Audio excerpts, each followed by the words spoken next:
saya Jessica dari CGC 117. Saya Indarto dan ini istri saya Jenny.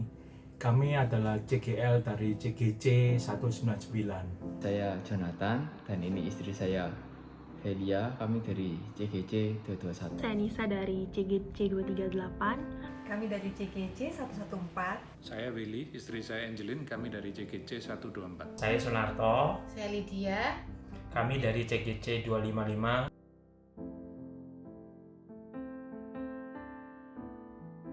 Saya mengerjakan visi Tuhan sejak awal tahun ini. Pertama kali saya menangkap visi Tuhan itu kurang lebih 3 tahun yang lalu. 4 tahun ini Tuhan sudah menyertai mengurapi kami sebagai CGL dan kami mau terus mengerjakan visi kerajaan Allah. Kurang lebih selama 1 tahun lebih kami sudah mengenal visi Tuhan. Selama 3 tahun.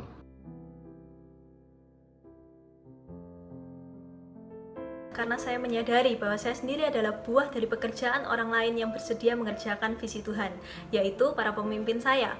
Ketika saya melihat mereka begitu setia menabur dalam kehidupan saya, di situ saya menyadari bahwa Tuhan begitu mengasihi saya.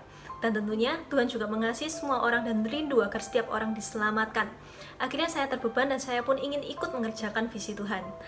Bagi kami, visi itu sangat penting karena kami sebagai anak dan sudah tugas kami sebagai anak untuk menjalankan visi dari Bapak kami, yaitu Bapa di surga. Karena itu merupakan kerinduan dari kami berdua, bukan karena pemimpin, bukan karena suruhan dari pemimpin, tapi itu memang dari kerinduan kami berdua untuk mengerjakan visi Tuhan Yesus, untuk menyenangkan hati Tuhan Yesus saja. Itu menjadi kerinduan hati kami semua. Karena ada rasa syukur ketika saya melihat jiwa-jiwa itu diselamatkan. Dan ada sukacita yang begitu besar yang mengalir dari dalam, yang membuat saya bersemangat untuk semakin giat mengerjakan visi Tuhan. Kami belajar mau menjadi anak yang taat. Visi Tuhan adalah visi leader kami. Visi leader kami adalah visi kami juga. Kami ingat bulan Mei kemarin ketika meeting CGL, Tuhan ingatkan bahwa Tuhan sungguh mengasihi setiap anak-anaknya, setiap domba-dombanya. Kami pun mau turut mengasihi apa yang Tuhan kasih. Selama masa pandemi ini, Tuhan mengajarkan banyak hal bagi kami. Yang terutama adalah bagaimana kita harus betul-betul melekat pada Tuhan. Bukan melekat pada hal-hal yang lain, hanya melekat pada Tuhan. Dan bagi kami, bentuk daripada melekat dengan Tuhan adalah mengerjakan visi kerajaan Allah. Menjangkau jiwa-jiwa, merawat jiwa-jiwa yang Tuhan percayakan dalam kehidupan kami. Di Sejak Living Bible, kami belajar bagaimana kami hidup bukan hanya hidup dipilih oleh Tuhan, tapi juga hidup dalam visi Tuhan. Seperti Saul, kita nggak boleh hidup hanya dengan visi pinjaman, tapi visi itu harus menjadi bagian dari kehidupan kita. Kami percaya karena dengan visi Tuhan bisa memotivasi hidup kami. Dengan visi Tuhan, kami bisa menggunakan cara-caranya Tuhan, bukan cara-caranya kami. Dengan visi Tuhan, kami mampu bertahan dalam menghadapi kehidupan kami sehari-hari. Nah, dengan visi Tuhan inilah sehingga kami lebih fokus pada Tuhan, bukan dengan visi pribadi kami. Kami mau menjalankan visi Tuhan karena kami merasakan bahwa visi Tuhan ya itulah hati Tuhan gitu loh. Ketika kita mau dipakai Tuhan ya kita harus melangkah dalam visi Tuhan.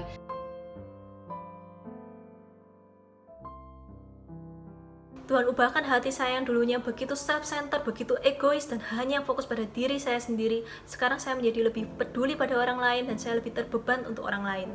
Bahkan dalam hal pekerjaan pun Tuhan banyak sekali berkati saya. Hal-hal yang gak pernah saya dengan sengaja doakan atau saya minta pun Tuhan sudah sediakan. Sepertinya Tuhan membuat saya gak pernah bisa berhenti untuk sharing akan kebaikan Tuhan. Percayalah bahwa ketika kita fokus pada perkara Tuhan, Tuhan pun gak akan pernah lupa akan perkara kita. CG kami bertumbuh sejak kalau orang bilang pandemi itu adalah sesuatu yang kelam, bagi kami pandemi ini luar biasa karena akhirnya banyak jiwa baru yang dikirim Tuhan di dalam CG kami terus menerus. Bahkan CG Kids kami yang sebelum pandemi itu yang biasanya mungkin hanya 5 orang, 5 anak, sekarang ini bahkan sudah mencapai 25 anak. Dan itu bahkan terus dikirim Tuhan. Itu yang Tuhan kerjakan ketika kita mengerjakan visi Tuhan. Dan di saat kami mengerjakan visi ini, hidup kami itu diubahkan. sifat-sifat kami dulu. Kalau dulu kita berdua ini sangat mementingkan diri kami sendiri, tapi dengan di saat kita tuh mengerjakan visi Tuhan, kita mau belajar untuk mengambil visi ini menjadi visi pribadi kita. Fokus yang dulunya untuk diri sendiri itu Tuhan ubahkan untuk orang-orang di sekitar kita. Kita yang dulunya cuma fokus bekerja, fokus sesuai apa yang menjadi keinginan hati kita sendiri, tapi hari-hari ini Tuhan tuh ubahkan, dan kami merasakan dampak yang besar dalam kehidupan kami di saat kami ini bisa mengerjakan visi, dan terutama di saat kami melihat banyak anak-anak juga di bawah kami, jika ada yang hidup mereka diubahkan, kita tuh seperti kayak menerima sebuah kado yang besar yang nggak pernah bisa dibeli, dan kami tuh sampai saking happy-nya kita tuh sampai nggak bisa tidur. Jadi kami sungguh mengucap syukur kami bisa mengambil visi dan kami bisa menjadi bagian dari gereja GMS ini untuk kami boleh menjalankan apa yang menjadi kerinduan Tuhan buat setiap kami dan setiap anak-anak. Tuhan menambah-nambahkan talenta-talenta yang baru kepada saya. Saya belajar untuk bisa melayani di pelayanan anak, kemudian saya juga belajar untuk melayani dalam bahasa isyarat. Sama seperti yang Tuhan sampaikan, kalau kita fokus sama Tuhan, visi Tuhan, dan kita mengolah talenta kita, maka Tuhan melipat gandakan apa yang kita miliki untuk kemuliaan namanya. Pernikahan kami awalnya mengalami banyak persoalan. Namun, ketika visi kami menjadi satu, pernikahan kami dipulihkan. Masa pandemik ini cukup sulit bagi kami berdua. Pekerjaan suami mengalami kemerosotan, bahkan saya sendiri pun mengalami problem kesehatan yang cukup serius. Namun di tengah-tengah ini semua kami justru melihat kedahsyatan Tuhan. Kami melihat bagaimana Tuhan kirimkan jiwa-jiwa baru. Tuhan mulai munculkan anak-anak yang mau menangkap dan mengerjakan visi. Pergumulan-pergumulan CG member kami, Tuhan mulai jawab satu persatu. Bahkan para sponsor pun Tuhan bangkitkan dan persatukan dengan His Invisible Group. Kami betul-betul melihat tuntunan, provisi, dan penyertaan Tuhan ketika kami taat mengerjakan visi. Meskipun banyak tantangan yang kami alami, baik dalam pelayanan maupun dalam kehidupan kami, tapi di saat kami mengerjakan visi kerajaan Allah, justru kami melihat bagaimana Tuhan bekerja, memulihkan pernikahan kami, keuangan kami, pekerjaan kami. Kami juga melihat bagaimana Tuhan mengadakan transformasi kehidupan dan pemulihan dalam kehidupan setiap anak-anak CG yang kami gembalakan. Di CG kami, sejak Living Bible, kami dibagi menjadi grup kecil yang berisi 3-4 keluarga saja. Dari grup kecil itu kami menyaksikan bagaimana pemuritan benar-benar berjalan, karena setiap dari kami belajar dimuridkan Tuhan tiap hari lewat pembacaan, tetapi kami juga lebih dari itu kami belajar untuk membagikan hidup kami agar air hidup dari Tuhan tidak berhenti mengalir dan menjadi bau. Kami sangat terberkati dengan Living Bible dan kami excited untuk tahu apa yang menjadi visi Tuhan nanti di 2021 dan berdoa supaya pengenapan di 2030 benar-benar segera terjadi di GMS maupun di JG-JG under TL Ko Adrian. Kita siap untuk mendukung visi pemimpin dan visi Tuhan di tahun-tahun mendatang, dan sehingga dalam pekerjaan saya khususnya yang dulunya saya melihat target yang begitu tinggi, saya kurang percaya, goyah dan kepikiran, tapi dengan fokus dengan Tuhan, saya percaya penuh dengan apa yang Tuhan berikan, sehingga Tuhan mampukan, sehingga semuanya boleh berjalan dengan lancar, dan banyak perubahan di hidup dan kehidupan kami juga. Yang dulunya kami fokus pada masalah, sekarang pada saat kami fokus pada Tuhan, semuanya terasa enteng dalam kehidupan kami hari demi hari. Kita semakin melihat jiwa-jiwa yang dipercayakan dalam kita, itu mereka juga semakin mendekat kepada Tuhan. Mereka boleh berani bayar harga, mereka mau melangkah lebih, dan ketika kami melihat hal itu, kami boleh melihat bagaimana kuasa Tuhan dinyatakan melalui kami. Dan kami bersyukur bahwa hari demi hari kami melangkah, langkah kami lebih bukan tentang kami, tetapi semuanya tentang Tuhan. Mari sama-sama kita kerjakan visi Tuhan. God bless you. God bless you. God bless you. God bless you. We love you. We love you. God bless you. we love you. 5,000. We love you. 5,000.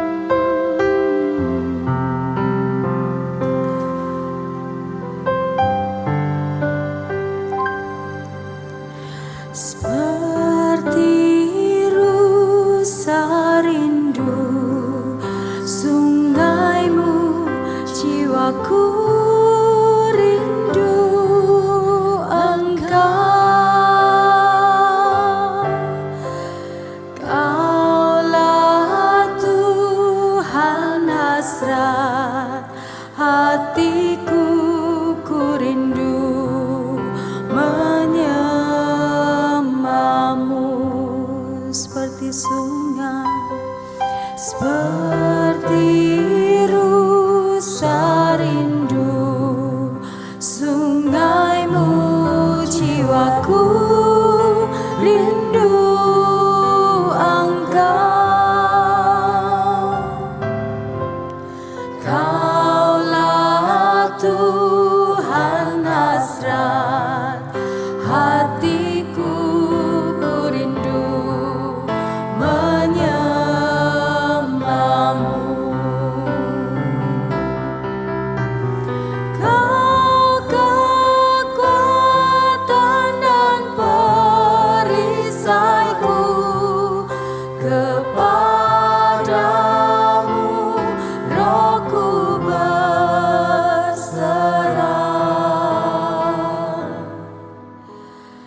Kaulah Tuhan hasrat hatiku, ku rindu menyembahmu. Kita katakan Yesus, Yesus,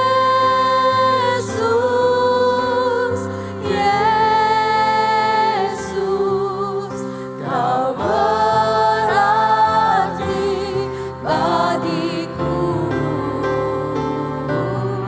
Oh Yesus,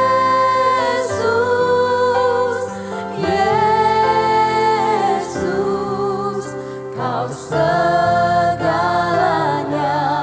bagiku. Mari kita sama-sama nyanyikan dari awal. Seperti rusa, seperti rusa rindu sungaimu, jiwaku rindu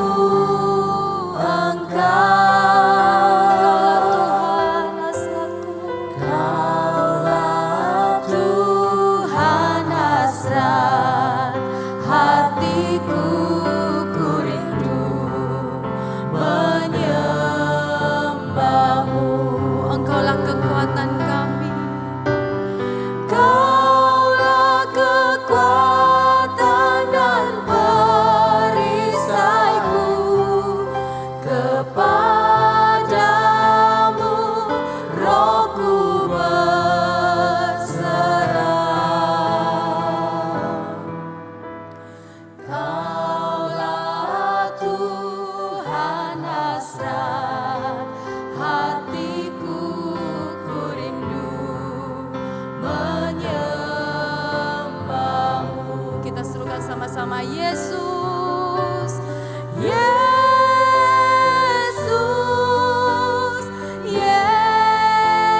Yesus, Kau berarti bagiku.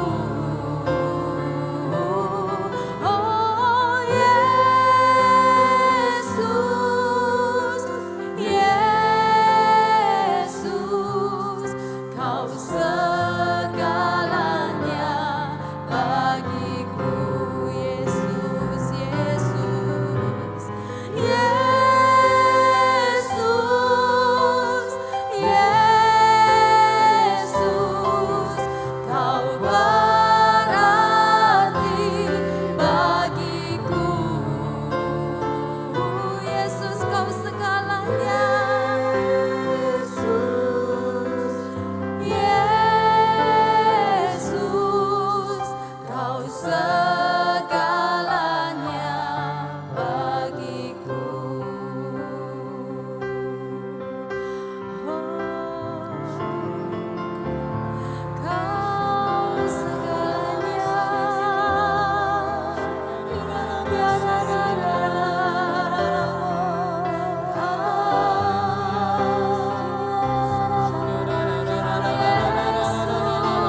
Kaulah Tuhan hasrat hati kami, Kaulah Tuhan hasrat hatiku, ku rindu menyembahmu.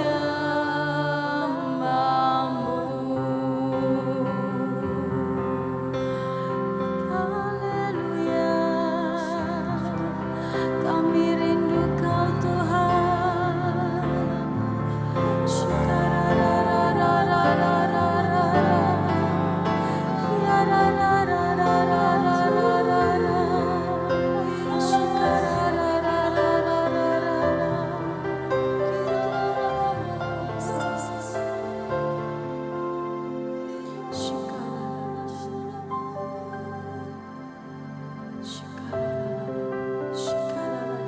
Kami rindu Engkau Tuhan.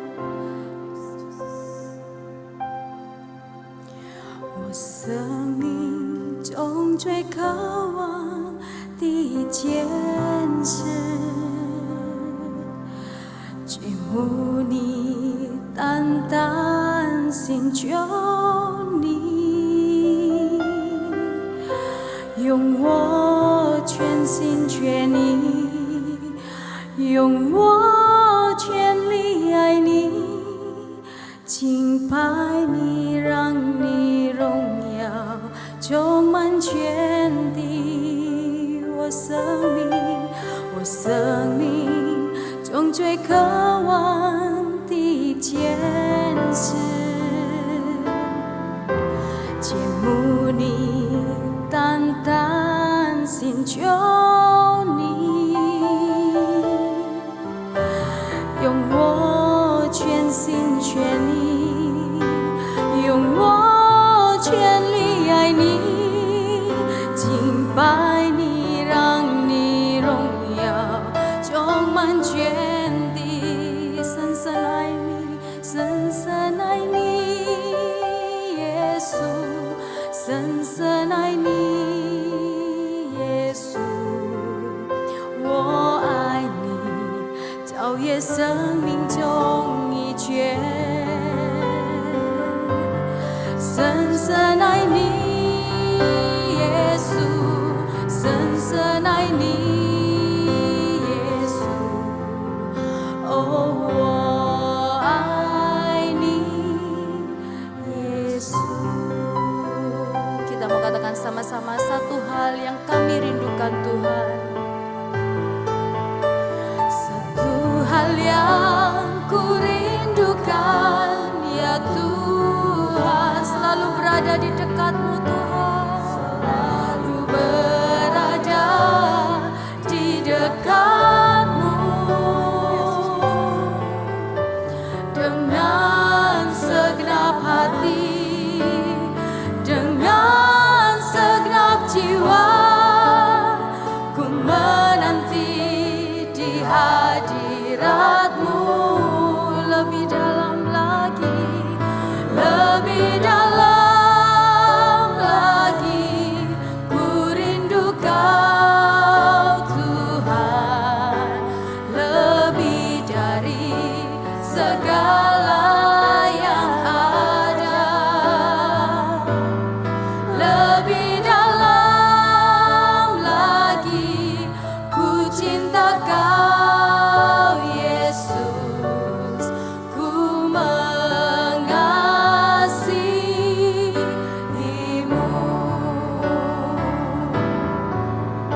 Saya ajak kita semua menyanyikan lagu ini dengan satu tangan kita letakkan di dada. Kita mau katakan dengan sungguh-sungguh, Tuhan, betapa kami merindukan hadirat-Mu setiap hari Tuhan.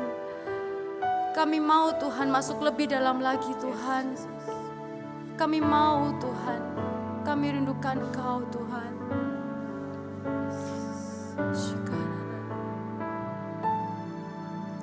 Satu hal yang ku rindukan, ya Tuhan, ini kami Tuhan, ini kerinduan kami Tuhan, berada di dekat-Mu, dengan segenap hati, dengan segenap jiwa kami Tuhan, Yesus.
lagi, lebih dalam lagi.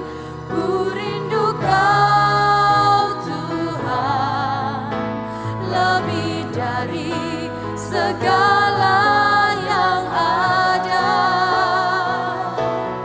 Lebih dalam lagi, ku cinta Kau Yesus, ku mengasihi-Mu, ku mengasihi-Mu. Sekali lagi. Ku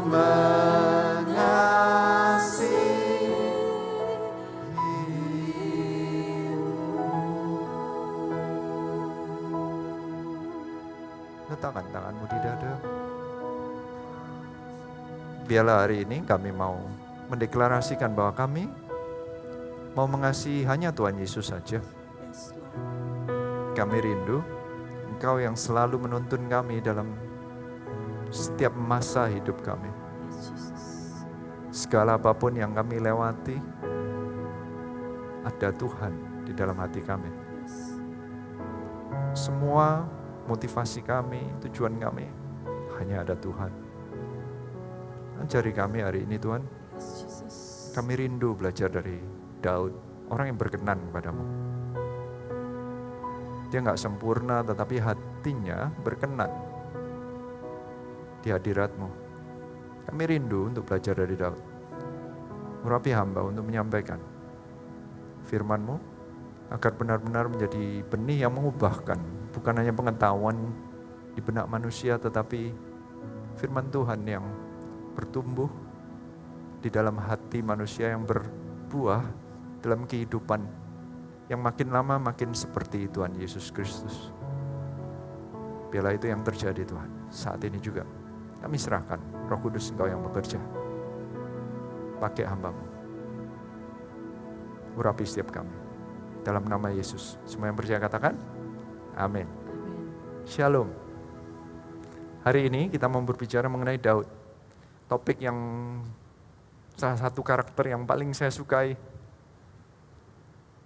Dahulu apalagi pertama kali saya lahir baru atau mulai-mulai pelayanan, saking sukanya saya mengenai Daud, ada yang sampai ngomong sama saya begini, kok kamu cuma bisa khotbah mengenai Daud ya? Kira-kira begitulah. Salah satunya ayat yang membuat saya itu tercengang, itu salah satunya di ini, 1 Raja-Raja 14 ayat 8. Kata-katanya demikian. Aku telah mengoyakkan kerajaan dari keluarga Daud dan memberikannya kepadamu. Tetapi engkau tidak seperti hambaku Daud yang tetap mentaati segala perintahku dan mengikuti aku dengan segenap hatinya dan hanya melakukan apa yang benar di mataku. Saya itu karena memang suka karakter Daud di Alkitab, saya itu mempelajari, saya ingin tahu apa bedanya Daud. Kenapa kok Daud disebut orang yang berkenan?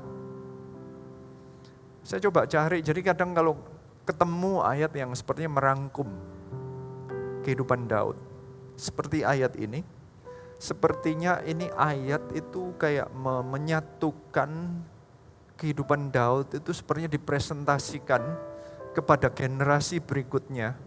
Daud itu seperti menjadi benchmark. Dikatakan demikian, engkau tidak seperti hambaku Daud. Berarti ini didorong. Ini raja Yeroboam. Ini di zamannya setelah Salomo, Rehoboam, dan kemudian dari Rehoboam dilepaskan ke Yeroboam. Ini kata-katanya, aku telah mengoyakkan kerajaan dari keluarga Daud. Itu Yeroboam itu diberikan areanya Daud, 10 sukunya untuk Yeroboam, dan ternyata dia mengecewakan. Yeroboam ini yang diajak bicara di ayat ini. Dikatakan kamu tidak seperti hambaku Daud. 3 generasi ke atas. Setelah 3 generasi pun hati Daud itu masih berkenan di hati Tuhan. dibandingkan dengan raja yang lain, Daud masih yang menjadi benchmark, yang menjadi target. Mestinya hatinya seperti Daud. Di sini dikatakan ada 3 sifat yang saya temukan dalam bahasa Indonesianya. Kata-katanya, yang tetap mentaati segala perintahku.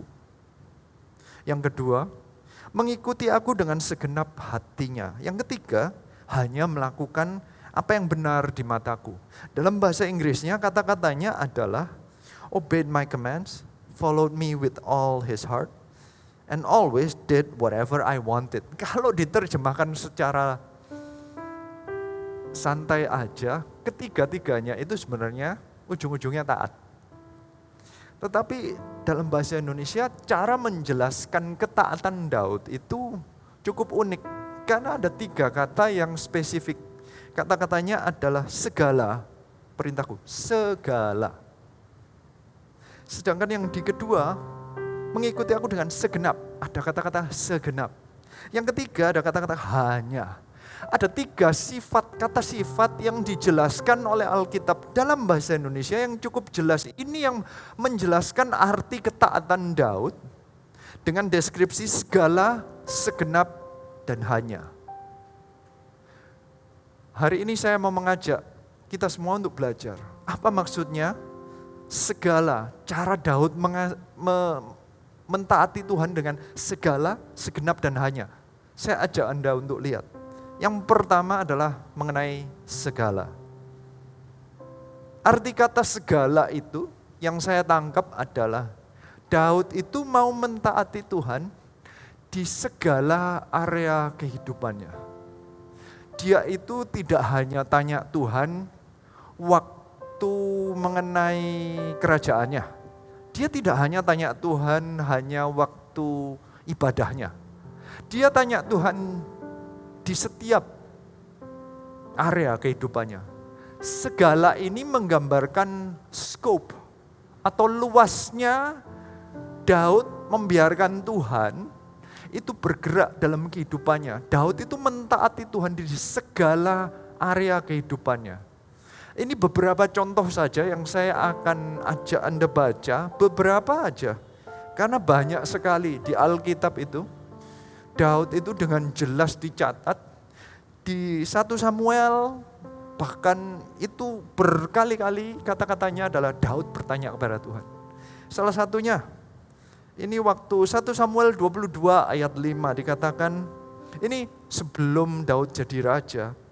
Tetapi Gad, nabi itu berkata kepada Daud, janganlah tinggal di kubu gunung itu, pergilah dan pulanglah ke tanah Yehuda. Lalu pergilah Daud dan masuk ke hutan Keret. Jadi Daud itu bukan hanya di segala area, tapi di segala waktu. Di masa dia masih belum punya posisi, dia tanya Tuhan. Bukan hanya itu, nanti di 1 Samuel 23 ayat 2 dikatakan ini. Lalu bertanyalah Daud kepada Tuhan, apakah aku akan pergi mengalahkan orang Filistin itu? Jawab Tuhan kepada Daud, pergilah, kalahkanlah orang Filistin itu dan selamatkanlah Kehila. Dia waktu berperang, dia tanya juga. Dia mau pergi kemana, dia tanya Tuhan. Dia mau berperang, dia tanya Tuhan. Ini sebelum dia jadi raja. Tapi bukan hanya itu, persis di akhir masa pengembaraan Daud, di zaman Siklak. Ini di masa dia sudah punya area sendiri di Siklak. Dia itu mengalami masalah. Desanya dia atau kota kecilnya itu dijarah oleh Amalek dan bahkan semua anak istri dari keluarganya Daud maupun anak buahnya semua dibawa pergi. Kotanya dibakar hangus, nol, tidak punya apa-apa. Di titik itu 600 pengikutnya yang selama ini setia, paling tidak ada belasan tahun, mungkin 13 tahun setia berserta dengan Daud, itu tiba-tiba mengambil batu mau ngelemparin Daud batu, jadi mau membunuh Daud karena mereka kepahitan. Kayaknya dalam kepemimpinan Daud itu gagal, ujung-ujungnya kehangusan. Di titik itu 1 Samuel 30 ayat 6 dikatakan, dan Daud sangat terjepit karena rakyat mengatakan hendak melempari dia dengan batu. Seluruh rakyat itu telah pedih hati, masing-masing karena anaknya umatnya laki-laki dan perempuan. Tetapi Daud menguatkan kepercayaannya kepada Tuhan Allahnya. Di masa terjepit, Daud mencari Tuhan, bahkan menguatkan kepercayaannya.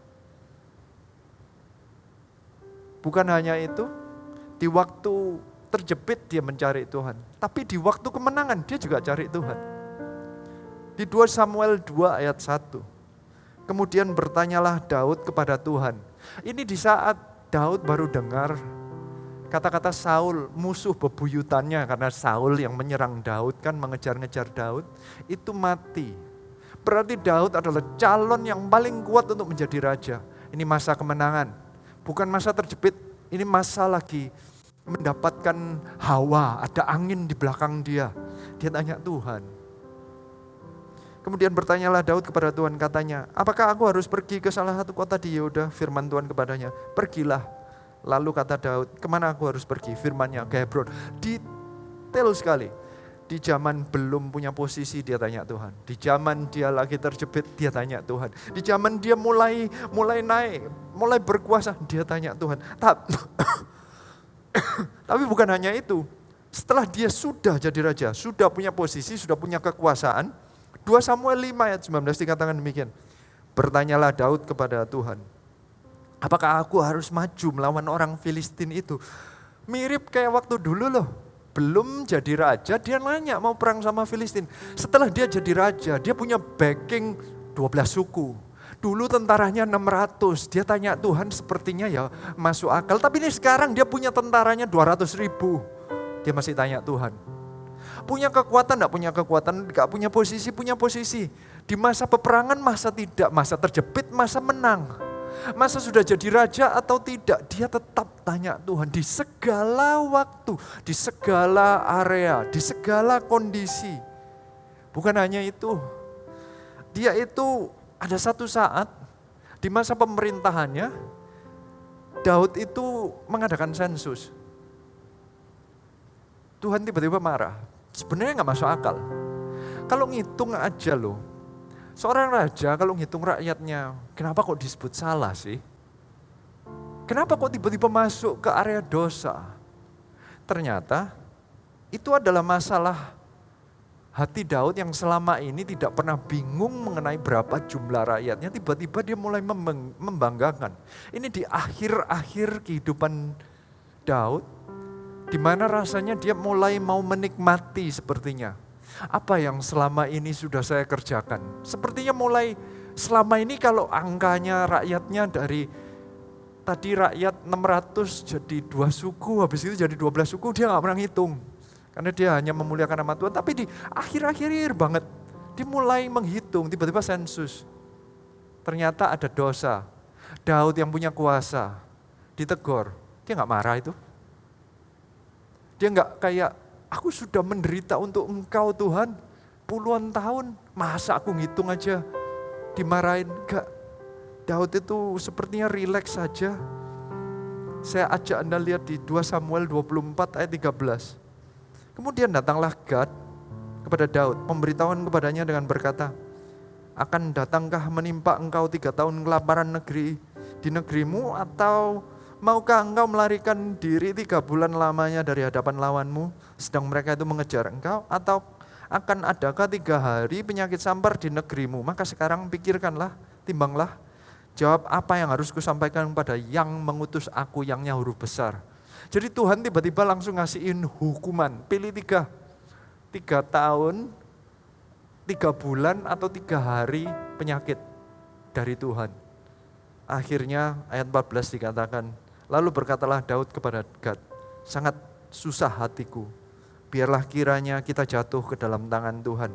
Sebab besar kasih sayangnya, tetapi janganlah aku jatuh ke dalam tangan manusia. Dia milih yang 3 hari ke tangan Tuhan.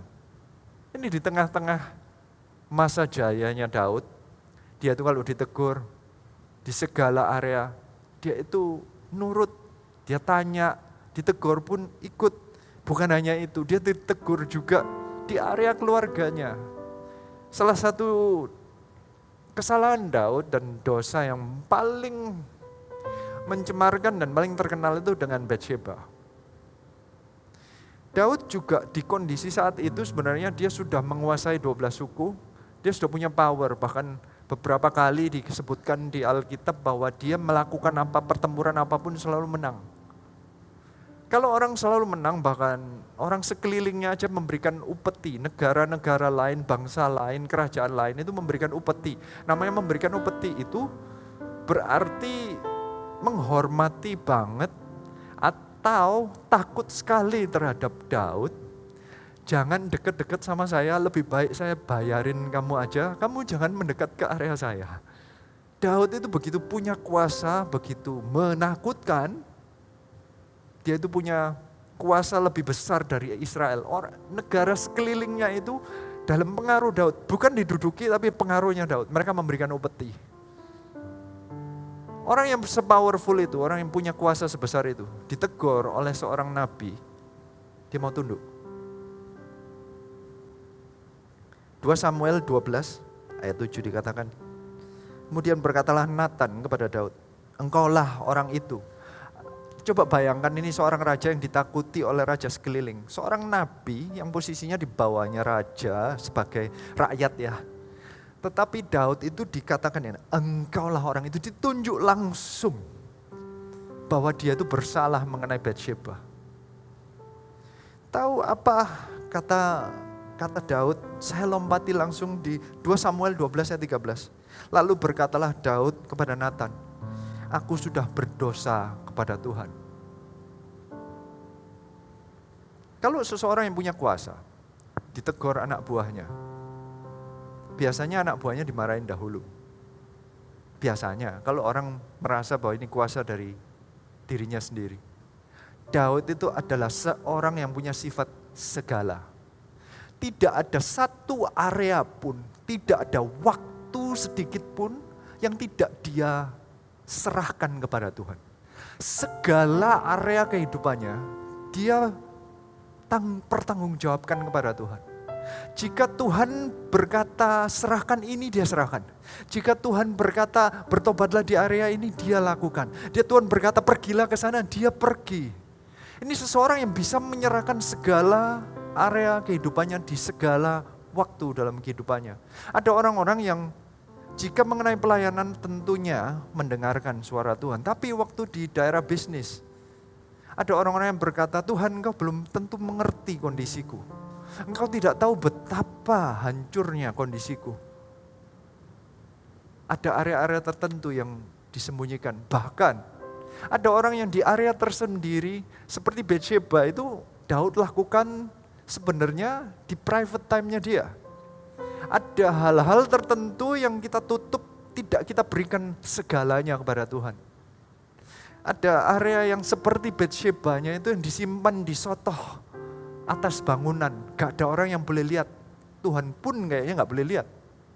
Tetapi kalau Daud, saat diketahui, mestinya sih dia tahu. Tapi dia pikir yang tahu cuma 3-4 orang, dia pikir. Ternyata sampai Nabi pun tahu karena Tuhan tahu. Memang setiap dosa ya kan Tuhan tahu. Hebatnya Daud adalah bukan masalah Tuhan tahu apa enggak. Tuhan tahu setiap dosa kita. Masalahnya kita mau enggak menyerahkan segala area kehidupan kita kepada Tuhan.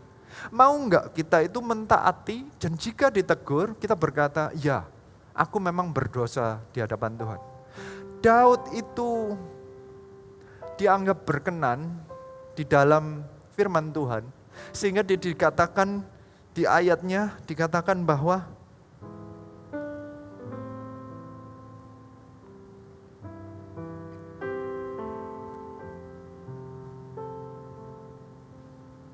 Daud yang tetap mentaati segala perintahku. Segalanya itu karena dia menyerahkan di segala area dan di segala masa dalam kehidupannya.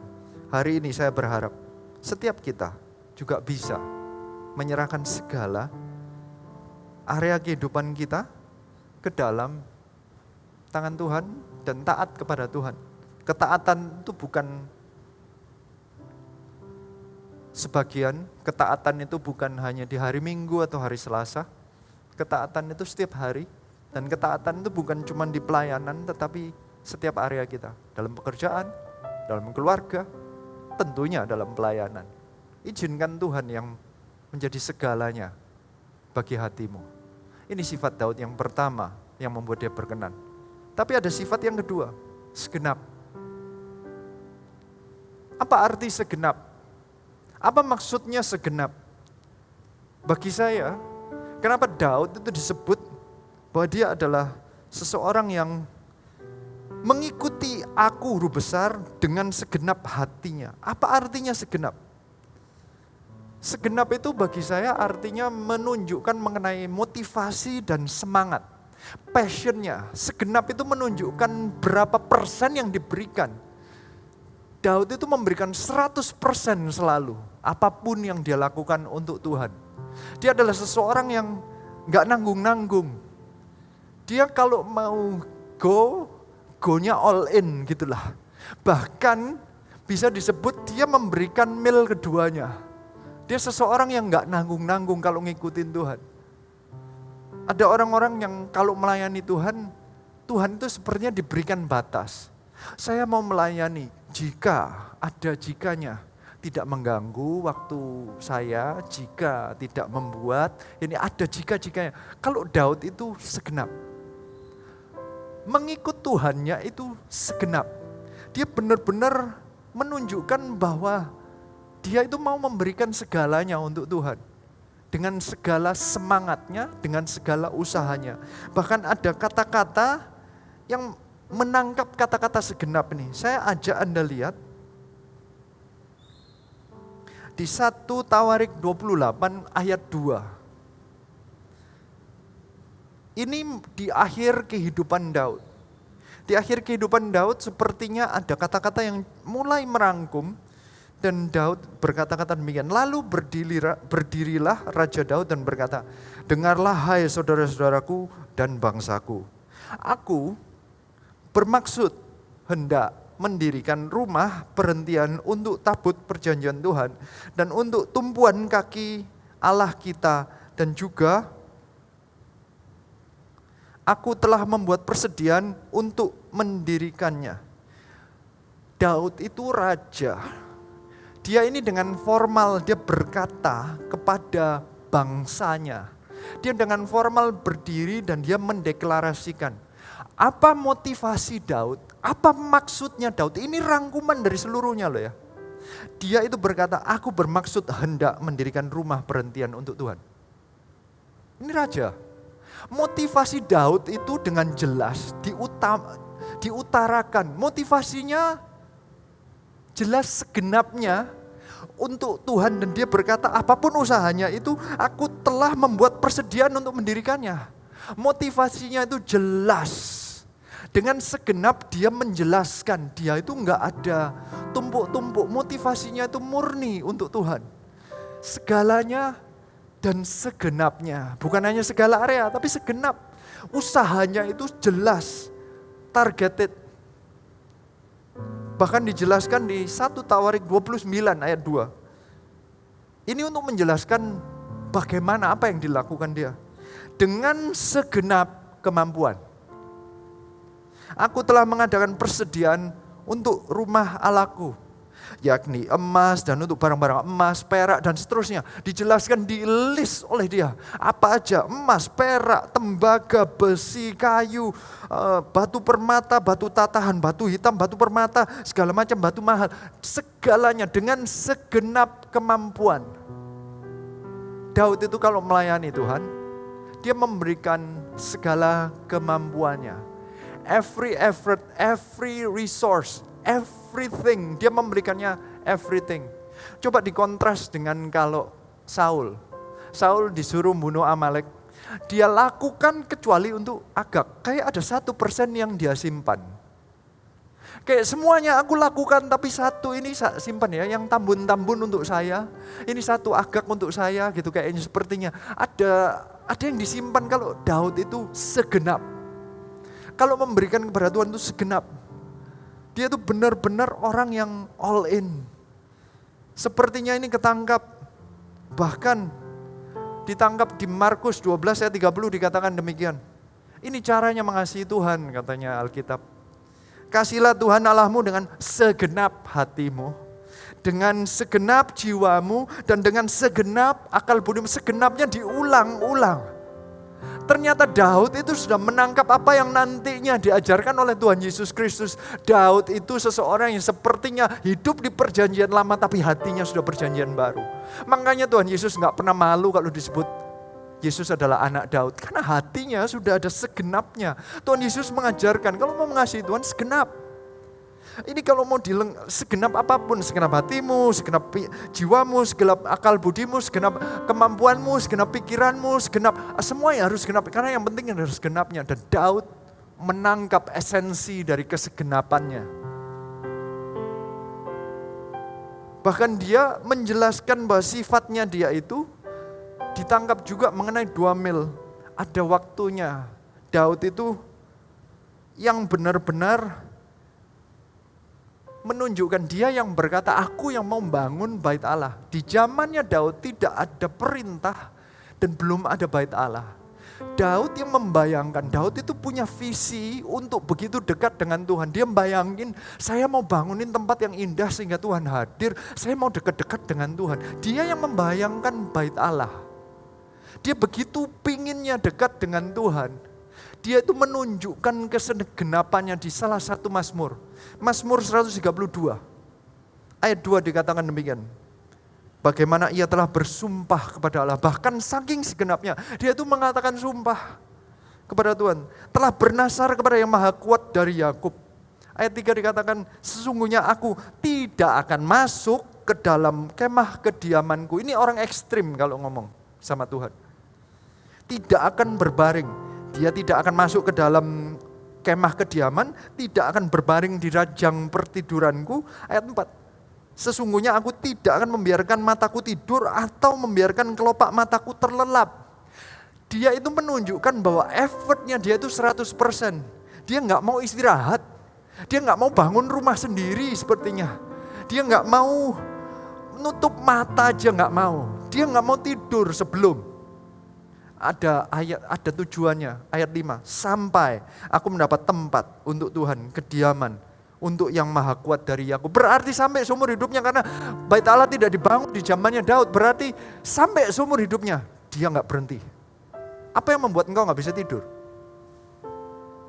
Apa yang membuat engkau kepikiran? Kalau Daud kepikirannya bangun bait Allah. Yang membuat Daud itu mau tidur itu terbangun-bangun, itu adalah rumah Allah.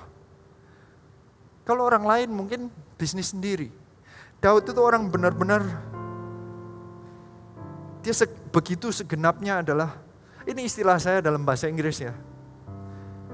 He doesn't use God to build his kingdom. He used his life and his kingdom to build God's house. Dia bukan seseorang yang menggunakan Tuhan atau memakai Tuhan untuk membangun kerajaannya. Tetapi dia memakai hidupnya dan kerajaannya untuk membangun rumah Tuhan.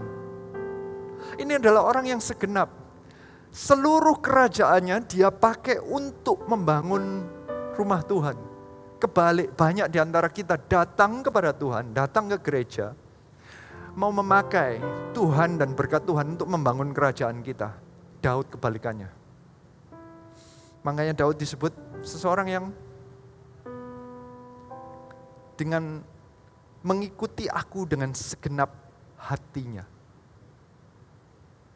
Saya rindu kita semua pun bisa mengikuti Tuhan dengan segenap hati. Bukan memakai Tuhan, tetapi memakai hidup kita untuk membangun rumah Allah dan menyenangkan hati Tuhan. Tapi bukan hanya itu, ada sifat yang terakhir. Sifat yang terakhir adalah hanya. Apa maksudnya hanya? Hanya itu fokus. Hanya itu hanya untuk Tuhan. Hanya itu ternyata juga pilihan. Karena apa? Banyak orang itu ngikut Tuhan tapi di tengah jalan akhirnya dia pindah. Fokusnya pindah ke diri sendiri atau fokusnya pindah ke alternatif. Banyak contohnya, raja-raja Israel misalnya. Tidak ada satu pun yang menyembah hanya Tuhan. Mereka selalu punya ilah lain. Mereka itu menyembah berhala. Kalau enggak Astoreth, kalau tidak nanti Baal, kalau tidak nanti ada ilah-ilah lain yang disembah. Di zaman kita apa alternatifnya? Biasanya yang paling besar zaman kita sih, mamon, uang. Yang menjadi motivasi utama itu hanya uang. Ujung-ujungnya uang. Kalau nggak ada uang, stres. Kalau uang nggak dekat kehadirannya dengan dirimu, uang tidak ada di rumahmu, engkau stres. Banyak orang-orang yang menempelkan keamanan dirinya dengan rekening. Jika rekeningnya makin rendah, semangat juga makin rendah. Kalau Daud enggak. Ada orang-orang yang mencari alternatif ilah lain. Tetapi ada juga yang seperti Saul. Saul itu tidak menyembah ilah lain. Ilahnya siapa? Dirinya sendiri. Dia enggak pernah sepertinya religius siapa. Enggak pernah ke agama yang lain. Tetapi yang menyembahnya adalah dirinya sendiri. Semua pokoknya kau harus kerja keras. Kalau enggak kerja keras enggak bisa. Tidak pernah memberikan glorinya kepada Tuhan. Dia mencuri bahwa apapun yang aku dapat itu dari aku sendiri. Kalau ada yang pokoknya semuanya itu tujuannya adalah untuk diri sendiri. Saul itu yang memakai persembahan korban supaya Saul dihormati rakyatnya. Supaya rakyatnya enggak lari. Kalau Samuel diajak untuk berdoa itu tujuannya supaya dihormati sama tua-tua. Saul itu memakai Tuhan untuk dirinya sendiri. Daud enggak. Daud itu benar-benar orang yang hanya untuk Tuhan. Dia tahu posisinya di hadapan Tuhan itu siapa. Jadi dia tidak pernah meninggikan dirinya sendiri dan tidak pernah memberikan glory kepada ilah lain. Dia tuh hanya untuk Tuhan dan hanya bagi Tuhan. Makanya sering sekali kata-katanya itu, Daud itu sering bertanya. Kata-katanya adalah, siapakah aku ini Tuhan? Loh emangnya Daud gak ngerti siapa dia? Ini salah satu kata-kata istilah ekspresinya Daud waktu berkata, siapakah aku ini ya Tuhan? Itu waktu Daud dikatakan bahwa kamu akan kubangunkan dinasti. Anak-anakmu akan tetap jadi raja sampai kapanpun juga. Dia dikasihin janji yang luar biasa. Waktu Daud ngomong saya mau bangun bait Allah. Dikasihin janji sama Tuhan. Daud langsung masuk berdoa. Dan ini kata-katanya Daud. Dia bukan membangga-banggakan dirinya. Aku kan yang paling hebat Tuhan. Aku kan paling luar biasa. Enggak. Hatinya Daud ini begini. Lalu masuklah Raja Daud ke dalam. Kemudian duduklah ia di hadapan Tuhan sambil berkata, siapakah aku ini ya Tuhan Allah, dan siapakah keluargaku sehingga engkau membawa aku sampai demikian ini. Dia itu tidak pernah, apa artinya sampai demikian ini? Anda harus tahu bahwa kalau udah sampai kata-kata sampai demikian ini, itu raja di sekelilingnya semua sudah memberikan upeti. Dia sudah punya istana yang dibangunin oleh raja lain. Upetinya ada yang ngasihin istana, Daud dibangunin istana. Dia tuh damai, semuanya gak ada yang berani perang sama dia. Dia itu bisa dalam tanda kutip memukul dadanya dan berkata, I have made this kingdom. Tapi dia bisa berkata, siapakah aku ini ya Tuhan? Saya suka sekali sikap hati ini, makanya kadang saya sendiri tidak mau, dalam kehidupan saya tidak punya sifat seperti Daud. Kadang saya itu berkata kepada diri saya sendiri, dan memang ini salah satu yang menjadi karakteristik hidup saya. Istilah kami ini kura-kura pengemis. Mungkin ada yang tidak mengerti apa artinya. Tetapi Anda harus mengerti, kalau Daud itu bertanya, siapakah aku ini ya Tuhan? Daud itu tahu siapa dia. Dia adalah anak ke-8 yang hampir dilupakan oleh ayahnya. Yang kerjaannya adalah kerjaan yang paling kecil di dalam keluarga, bukan yang dicalonkan untuk menjadi yang besar. Dia jadi gembala kambing dan domba. Dia adalah pesuruh yang mengirimkan, menggojekkan makanan dari rumah ke kokonya yang perang. Dia adalah orang yang paling kecil, paling tidak dianggap, dan ternyata dia sampai ke demikian ini. Dia jadi raja. Dia tahu siapa dia tahu siapa asalnya, dan dia selalu memberikan glorinya kepada Tuhan. Makanya dia selalu berkata, siapakah aku ini? Dia selalu ingat di posisinya dimanapun, dia tahu siapa dia. Saya tahu siapa saya. Saya hanya seorang kura-kura pengemis. Saya seorang kura-kura karena saya tahu saya tidak punya talenta yang banyak, tetapi saya mau melayani Tuhan, jadi saya melangkah sekecil apapun langkah saya akan lakukan. Saya adalah pengemis karena saya tidak diberikan karena talenta yang terbatas ini, saya tidak selalu diberikan kesempatan yang besar. Tapi kalau ada kesempatannya, saya berkata, iya Tuhan, berikan kepada saya kesempatannya. Salah satunya, CG online. Jika ada kesempatan, saya ambil, bukan karena ini dibuka-buka sepertinya kayak apa, tetapi ini merupakan kesempatan di dalam kesempitannya pandemi. Saya rindu menyampaikan firman Tuhan agar tidak ada CG satupun, anggota CG satupun yang terhilang. Saya juga bertanya-tanya, siapakah aku ini Tuhan? Kok aku bisa sampai kayak begini? Saya mau mengingat, hanya Tuhan yang membuat saya menjadi seperti ini. Tidak ada yang lain. Makanya di 2 Samuel 7 ayat 22 dengan jelas dia berkata demikian. Ini salah satu kata-kata yang indah.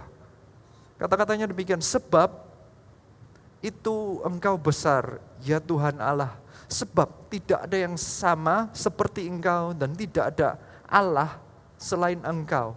Menurut segala yang kami tangkap dengan telinga kami. Dia jelas-jelasan mengatakan, dan there is no other God like you. There is no one, hanya Tuhan. Dia orang yang mengekspresikannya dengan jelas. Bukan hanya itu, Daud itu menjelaskan sampai di akhir hidupnya, ini umur 70 tahun, ini lebih luar biasa lagi. Kejadiannya saya pernah jelaskan di bulan-bulan pertama di pandemi, saya menceritakan bagaimana di akhir hidup Daud sekitar umur 70-an, mendekati dia sudah mau meninggal. Dia itu sudah ngumpulin semua persediaan yang tadi disiapkan dengan segala kemampuannya. Itu paling tidak 4.000 ton emas. 4.000 ton emas. Saya ajak Anda membayangkan. 1 kilo itu sekian. Kali 4 juta. Bisa bayangin? Ya toh? 1 kilo ke ton berarti kan kali 1.000 ya. Kali 4.000 lagi. Sekian kali 4 juta.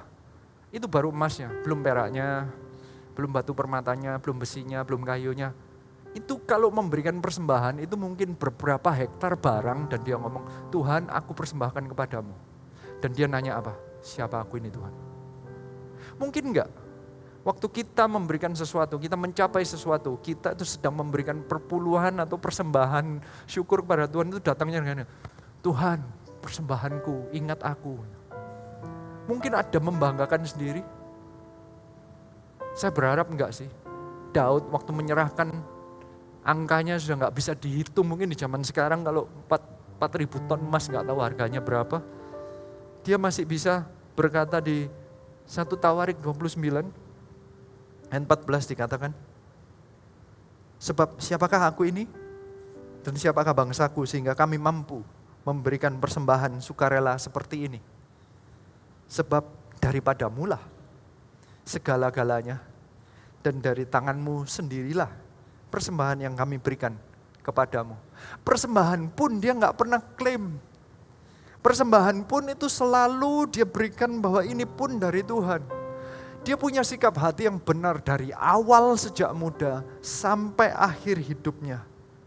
Dia adalah seseorang yang waktu mentaati Tuhan itu dengan sikap hati yang segala, segenap, dan hanya. Dan saya rindunya kita belajar dari dia.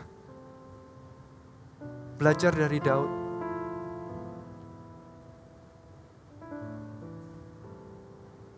Seseorang yang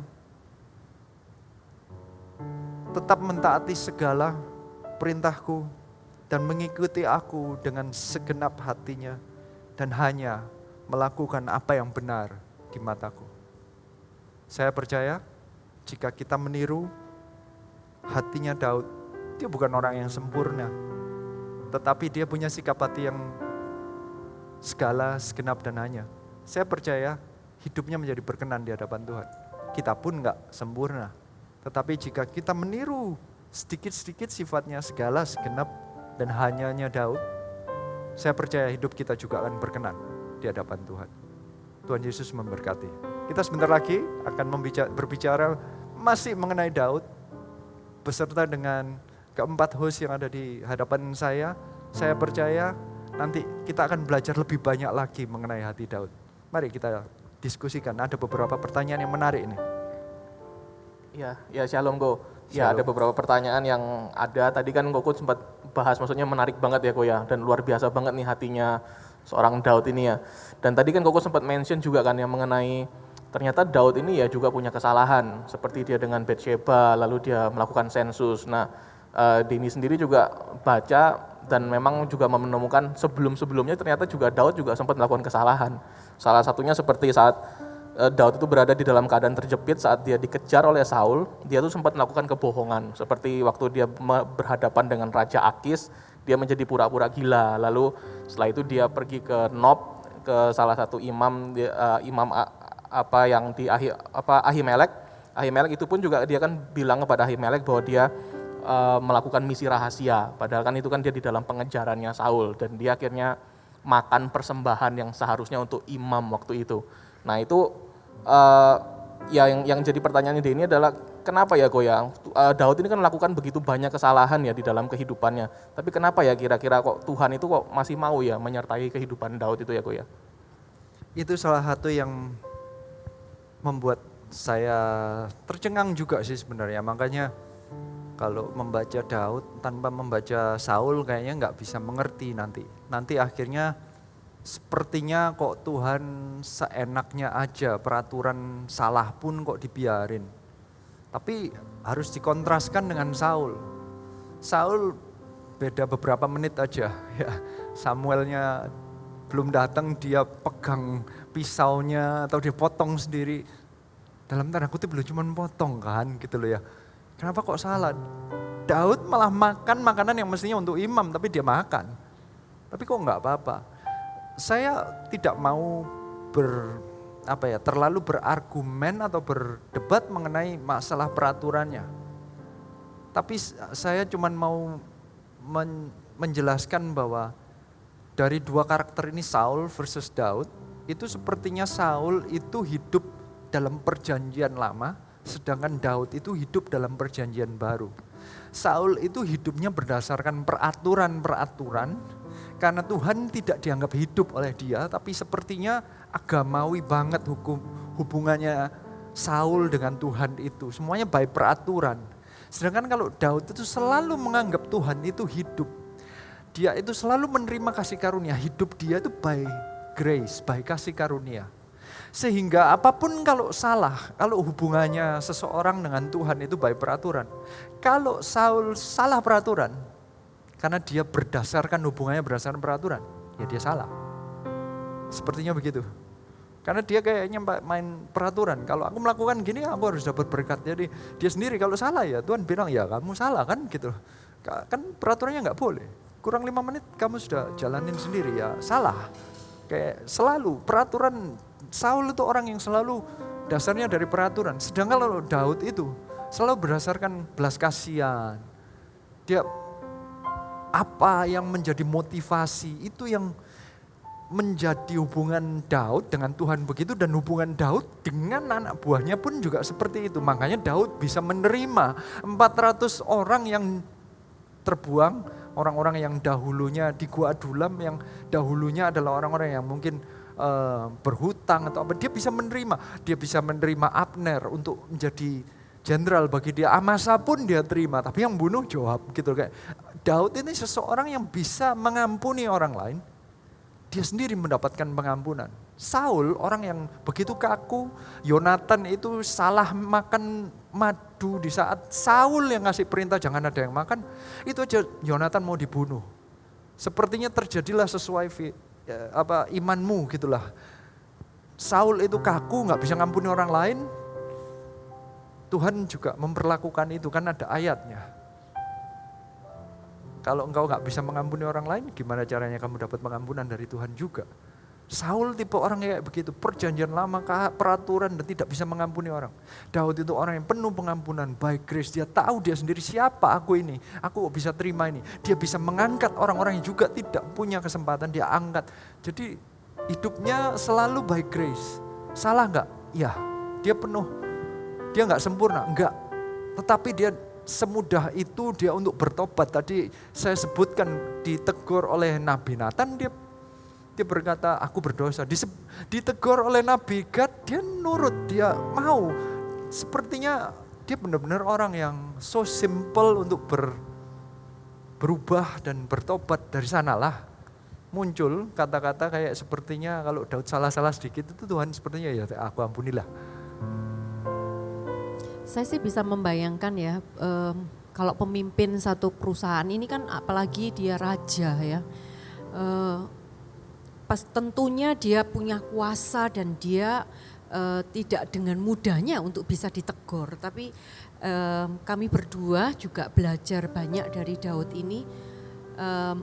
Anytime kalau Bapak rohani kami datang kepada kami dan menegur kami untuk berubah, sekalipun ada beberapa hal ya terkadang orang suruh berubah itu juga butuh waktu gitu ya. Tapi hatinya kita tidak boleh seperti kayak menolak atau justru punya pemikiran yang negatif terhadap Bapak rohani. Saya rindu sih juga para cegers yang menyaksikan ini, kita ayo sama-sama memiliki hati seperti Daud, orang yang mudah untuk ditegur sama Tuhan, sama Bapak rohani kami. Supaya hidup kita ini selalu mengikuti jalannya Tuhan. Ada orang-orang yang membentengi hidup kita, ada pemimpin-pemimpin yang membentengi hidup kita. Nah, lalu menariknya begini sih Ko, kalau tadi dari pertanyaan yang sebelumnya ya, kan Daud itu ada melakukan kesalahan, tapi karena dia tidak baik peraturan, maka Tuhan itu tetap mengampuni, Tuhan tetap menyertai. Nah, relevansinya dengan kita sendiri, kalau misalkan kita dalam keadaan yang terjepit seperti Daud, apakah kita bisa mengambil langkah seperti Daud kayak bohong, pura-pura atau gimana kok? Ya kalau menurut saya sih Daud itu benar-benar terjepit. Namanya terjepit itu kan bukan dia yang merencanakan. Dia sampai di posisi yang sepertinya menurut Daud di saat itu dia nggak punya pilihan lain, entah itu yang di Imam di Nob maupun yang di depannya Raja Akhis itu seperti dia nggak punya pilihan lain.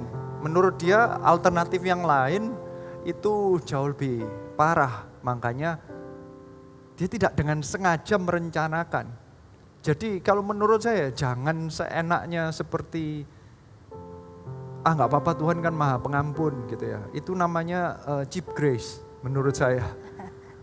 Menganggap enteng kasih karunia sehingga Anda merencanakan untuk nanti kalau kejepit anyway saya bisa bohong gitu loh kayak dan diampuni Tuhan. Dan itu menurut saya nanti ujung-ujungnya akan ada konsekuensinya.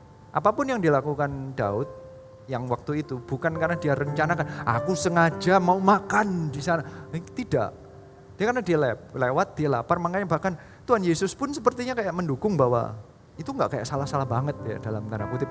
Karena di Matius 12 ayat 3 dan 4 dikatakan demikian. Tetapi jawab Yesus kepada mereka, tidakkah kamu baca apa yang dilakukan Daud? Ketika ia dan mereka yang mengikutinya lapar, sih kayak kejadiannya itu naturally dia pas lapar gitu ya. Bagaimana ia masuk ke dalam rumah Allah dan bagaimana mereka makan roti sajian yang tidak boleh dimakan baik olehnya maupun oleh mereka yang mengikutinya kecuali oleh imam-imam. Tapi ingat itu di dalam ceritanya, itu Tuhan Yesus kan cerita loh, itu sebenarnya ada pelanggaran, ya ada peraturan yang dilanggar. Tetapi mesti diingat, imamnya memperbolehkan loh. Anda ingat waktu itu? Tanya dulu, kamu kudus enggak gitu kayak ada dikasihin celah pintu masuk gitu loh kayak. Loh kalau kamu kudus boleh lah gitu kayak. Daud bilang loh iya enggak apa-apa. Orang-orangku enggak kok puasa kok gitu loh. Lagi enggak ngapa-ngapain gitu kayak. Jadi diperbolehkan makan. Makanya ujung-ujungnya Tuhan Yesus mengambil kesimpulan. Apakah ini artinya peraturan boleh dilanggar? Jawabannya itu begini. Matius 12 ayat 7 dikatakan jika memang kamu mengerti maksud firman ini, yang kuhendaki ialah belas kasihan dan bukan persembahan. Tentu kamu tidak menghukum orang yang tidak bersalah. Berarti Daud dianggap tidak bersalah waktu itu hanya karena by grace memang. Tuhan itu bukan mengejar peraturannya, Tuhan itu lebih mengutamakan grace, kasih karunia. Kalau kita semua by peraturan, kita semua nggak ada yang layak masuk surga. Puji Tuhan, karena Tuhan Yesus Kristus, kita sekarang ini di masa kasih karunia. Kita bisa datang minta ampun kepada Tuhan, tapi jangan dengan sengaja engkau merencanakan kesalahan. Engkau harus menghargai darah Yesus yang mahal dengan penderitaan Tuhan Yesus yang begitu pengorbanan yang luar biasa di atas kayu salib. Kita harus menghargainya. Dan dari sanalah kita baru bisa hidup seperti Daud. Tidak seenaknya. Ya, justru kasih karunia itu berarti yang harus benar-benar kita jaga. Jangan sengaja merencanakan gitu ya. Jadi jangan sengaja bohong atau melakukan kesalahan. Oke, thank you Ko. Ko, ini ya Joel juga kepengen tanya karena tadi kan Daud kan benar-benar orang yang mengalami kemenangan demi kemenangan. Kayaknya sampai bahkan lawan-lawannya itu takut sampai memberikan opeti gitu ya Ko ya.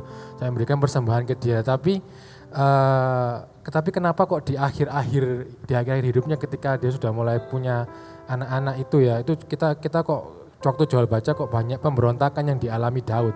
Jadi Ahitofel dia pindah ke Absalom, Abiatar juga. Nah, ini kenapa ya kok bisa terjadi seperti itu? Kita nggak tahu persis kena apanya, tetapi saya cuma bisa menebak juga ada hubungannya dengan yang pertanyaan-pertanyaan sebelumnya kalau menurut saya. Karena ada dosa-dosa yang tidak Daud rencanakan, tapi ada dosa yang Daud rencanakan, yaitu dosanya Batsheba. Semua pengkhianatan, semua apa, itu kayaknya setelah Daud melakukan yang perzinahan itu. Di dalam perzinahan itu butuh planning. Karena dia harus manggil dahulu. Dia tahu siapa, disuruh selidiki dahulu. Setelah diselidiki, dia merencanakan, ini sudah merencanakan, masuk ke dosa yang merencanakan. Dia tidak memikirkan kasih karunia itu berharga, dia merencanakan untuk membunuh Uria. Demi mendapatkan sesuatu untuk dirinya sendiri, yaitu istrinya Uria waktu itu. Gara-gara dari sana berarti dia sendiri sebagai pemimpin tidak loyal kepada Uria yang dianggap oleh masuk 30 pahlawan. Bagi Alkitab, Uria adalah pahlawan dan Daud itu merencanakan buruk bagi dia. Sejak tindakan itu, Daud tidak mati, Daud tidak dihukum, tidak dicabut dari kerajaannya. Tetapi sepertinya tetap ada konsekuensinya. Dosa yang dilakukan oleh Daud yang dengan sengaja dia lakukan padahal dia tahu itu salah. Sepertinya balik, ada takbur tuainya yang, ini bagi saya loh, itu nanti sampai di surga kita tanya Tuhan sendiri sebenarnya gara-gara apa. Tapi ini bagi saya kayak ini pasti ada efeknya. Waktu dia tidak loyal terhadap Uria, sepertinya anak buahnya sudah mulai mempertanyakan, karena itu sebenarnya publik sebenarnya. Joab disuruh, lah emangnya Joab nggak ngomong? Saya nggak tahu dia ngomong. Itu pelayan-pelayannya emangnya nggak tahu waktu Batsheba naik ke atas. Pelayan-pelayannya apa nggak tahu? Sing suruh nanya pelayannya. Itu semua ngomong. Sepertinya ketidakloyalan ini. Loh Daud kok gitu kan ke anak buahnya ya? Dan itu mulai masuk ke dalam semua tentaranya, jadi oh dia bukan pemimpin yang layak diikuti mungkin gitu kan. Mulai bertanya-tanya. Sehingga akhirnya Ahitofel, Abiatar yang ikut sejak Nob ya benar ya.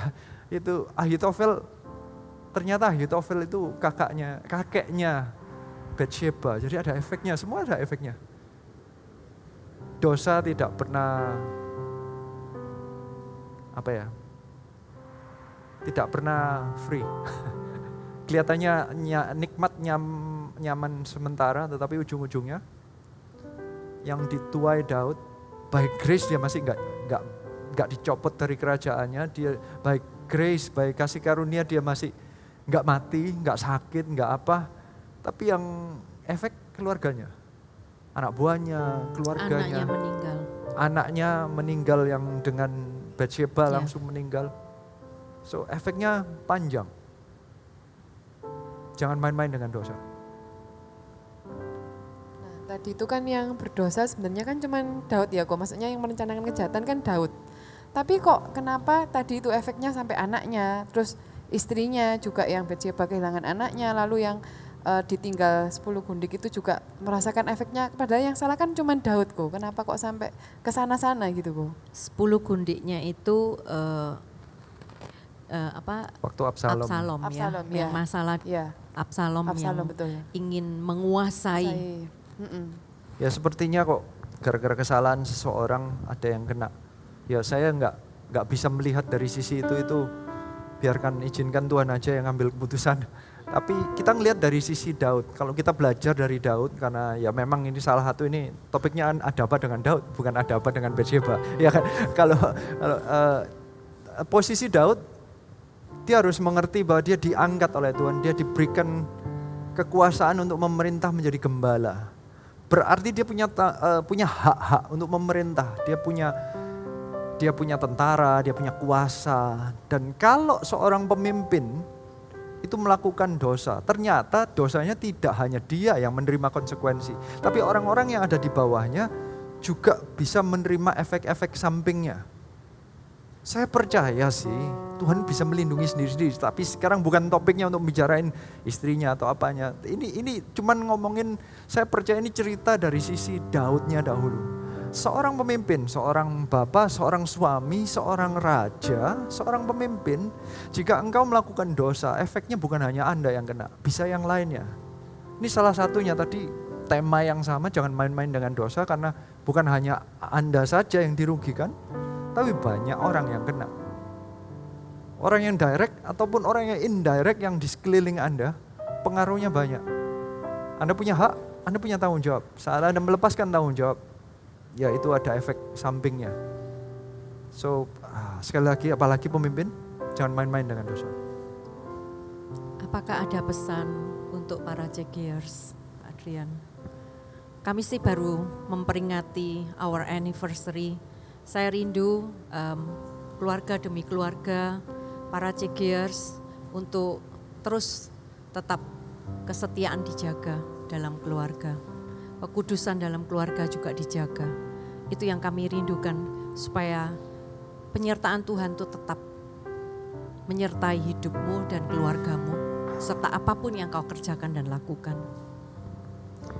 Ya, sebagai pemimpin, sebagai suami, sebagai imam dalam keluarga, saya tahu kita semua nggak ada yang sempurna. Daud pun nggak sempurna. Tetapi ya kita berusaha dengan segala segenap dan hanya setiap hari dalam kehidupan kita atur. Cara menjaga hati, kita pikirkan, apakah ini sudah segala untuk Tuhan? Apakah ini segenap untuk Tuhan? Apakah ini hanya untuk Tuhan? Saya percaya di sana nanti akan muncul hikmat ataupun cegahan-cegahan dari Tuhan yang mengingatkan, ini nanti efeknya panjang loh. Ini nanti Tuhan gak suka loh. Dan dibalikkan sebelum Anda jatuh. Biar izinkan Daud menjadi contoh sehingga Anda gak perlu mengalami apa yang dialami oleh Daud. Sehingga keluarganya sampai menderita juga. Tapi ya diomong menderita, Daud itu enggak juga sih. Daud adalah orang yang berkenan di hadapan Tuhan.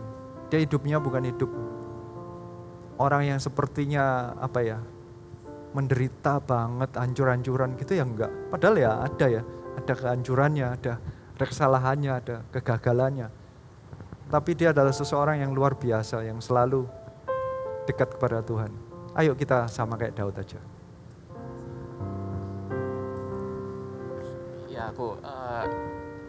Ya ini mau tanya lagi nih Ko, ini boleh ya ini ya, ini kan tadi kan Koko juga sempat bandingkan bagaimana kerajaan Daud dengan kerajaannya Saul. Nah ini mau bandingkan sedikit dengan kerajaannya Salomo, anaknya Daud. Ya. Ini waktu yang Dini baca di kisahnya Salomo itu kan, kalau kita baca itu ada beberapa musuh-musuh Daud itu bangkit di zamannya Salomo. Dan maksudnya maksudnya akhirnya menyerang kerajaannya Salomo itu. Nah pertanyaannya Dini adalah kenapa ya kok itu nggak bangkit di zamannya Daud ya Ko ya? Kenapa kok bangkitnya di zamannya Salomo? Kira-kira apa ya Ko ya rahasia dari Daud ini kok bisa dia menekan tanda kutip musuh-musuhnya ini nggak bangkit di zamannya dia kayak gitu? Rahasianya tadi di khotbahnya yang segala segenap hanya. Daud itu sangat menangkap bahwa semuanya itu dari Tuhan. Salah satu ekspresi dari Daud, makanya hatinya segala segenap hanya untuk Tuhan. Itu salah satu ekspresinya adalah di 2 Samuel 5 ayat 12. Ini Daud sendiri yang mengakui, kata-katanya begini, lalu taulah Daud bahwa Tuhan telah menegakkan dia sebagai raja atas Israel dan telah mengangkat martabat pemerintahannya oleh karena Israel umatnya. Di situ ada dua sepertinya revelation yang diterima oleh Daud. Daud itu mengetahui apa? Satu, apapun yang dia dapat itu dari Tuhan. Yang kedua, dia dapatnya karena orang Israel. Bukan karena dia sendiri. Ada orang yang tanya, kenapa ada hamba Tuhan yang tetap dipakai Tuhan meskipun dia melakukan kesalahan? Kok tetap ada mujizat dalam pelayanannya? Ada yang tanya saya kayak begitu. Termasuk Saul salah satunya. Saul itu sudah sepertinya dicabut urapannya, tapi Israel nggak hancur. Masih ada menang perangnya, ujung-ujungnya kalah, tapi ada menang perangnya juga. Kok bisa? Karena Tuhan itu sayang sama Israel. Sama dengan konsekuensi, kalaupun yang atas salah, bawahnya bisa mendapatkan konsekuensi, tapi atasnya juga bisa dapat konsekuensi karena Tuhan itu sayang bawahnya. Karena kita ini bukan kita yang penting, karena tujuannya adalah visi kerajaan Allah, jiwa-jiwa diselamatkan. Makanya kalau kita sampai dikasih kesempatan untuk memimpin, mendapat kesempatan untuk melayani, mengucap syukurlah. Karena apapun yang terjadi, kalau sampai ada yang menangkap, berubah, dibaptis, ada mujizat, ada breakthrough. Itu bukan karena Anda, tapi karena jemaatnya. Karena Tuhan sayang kepada mereka. Kita cuma dipakai saja. Daud itu selalu nangkap itu. Tangan Tuhan, hati Tuhan. Dia selalu nangkap itu. Makanya dia tidak pernah ditinggal. Salomo ada satu titik dia merasa aku orang yang paling pandai. Di pengkhotbah atau apa disebutkan, aku mencoba ini, aku sudah mencoba itu, aku sudah tahu ini, sudah tahu itu. Mungkin Salomo kayak nggak pernah melalui padang gurun ya. Dia sejak lahir mungkin sendoknya sudah pakai emas. Mungkin ya toh, dia mungkin WC-nya aja semua dilapisi emas. Ya kan, Daud sudah luar biasa kayanya, ya kan. Terus dimultiplikasi di zamannya Salomo. Jadi mungkin ya dia pikir I'm rich, I'm strong. Aku berhikmat, dia yang terkenal dari dia sampai Ratu Sheba aja memuji-muji dia. Kayak I'm rich, so dia kayak dia mau kayaknya makanya hilang, dia nggak berpegang lagi pada Tuhan. Dan di titik dia nggak berpegang pada Tuhan, ada sesuatu hal yang menurut saya ini terjadi dalam kehidupan Daud, yaitu yang kata-katanya Tuhan mengangkat toh. Ini sesuatu yang terjadi, bahkan ada upeti orang-orang itu. Dan ini seperti yang terjadi di zamannya Yosua. Yosua itu bisa melawan 33 raja. Was it 31, 33? Baru lewat, sudah lupa. Makanya kalau baca Alkitab terus ya. Living Bible gak berhenti di saat ini. Soalnya bisa lupa, 31 ya. Ya 31 raja. Itu ternyata dalam bahasa Inggrisnya sih. Soalnya kalau dalam bahasa Indonesia saya nggak mengerti. Dalam bahasa Inggrisnya kata-katanya ini, Yosua 24 ayat 12.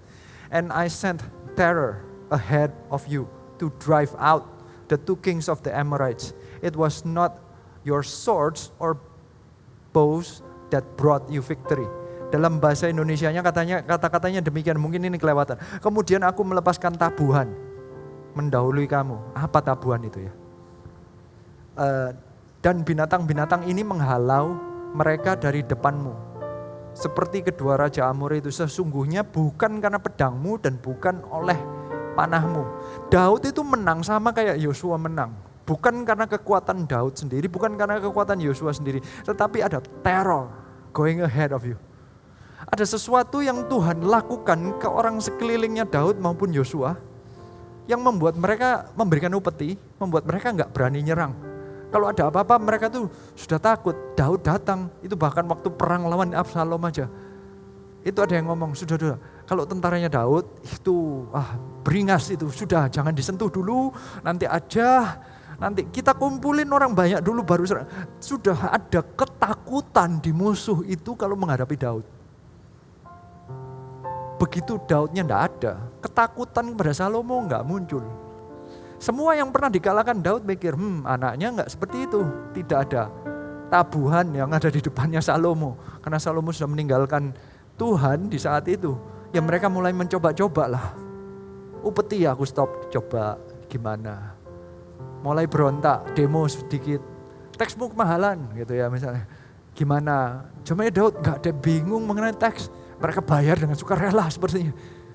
Jawabannya Salomo mulai hitung-hitungan, gak takut. Saya percaya itu gara-gara urapan. Hidup kita sebenarnya kayak begitu.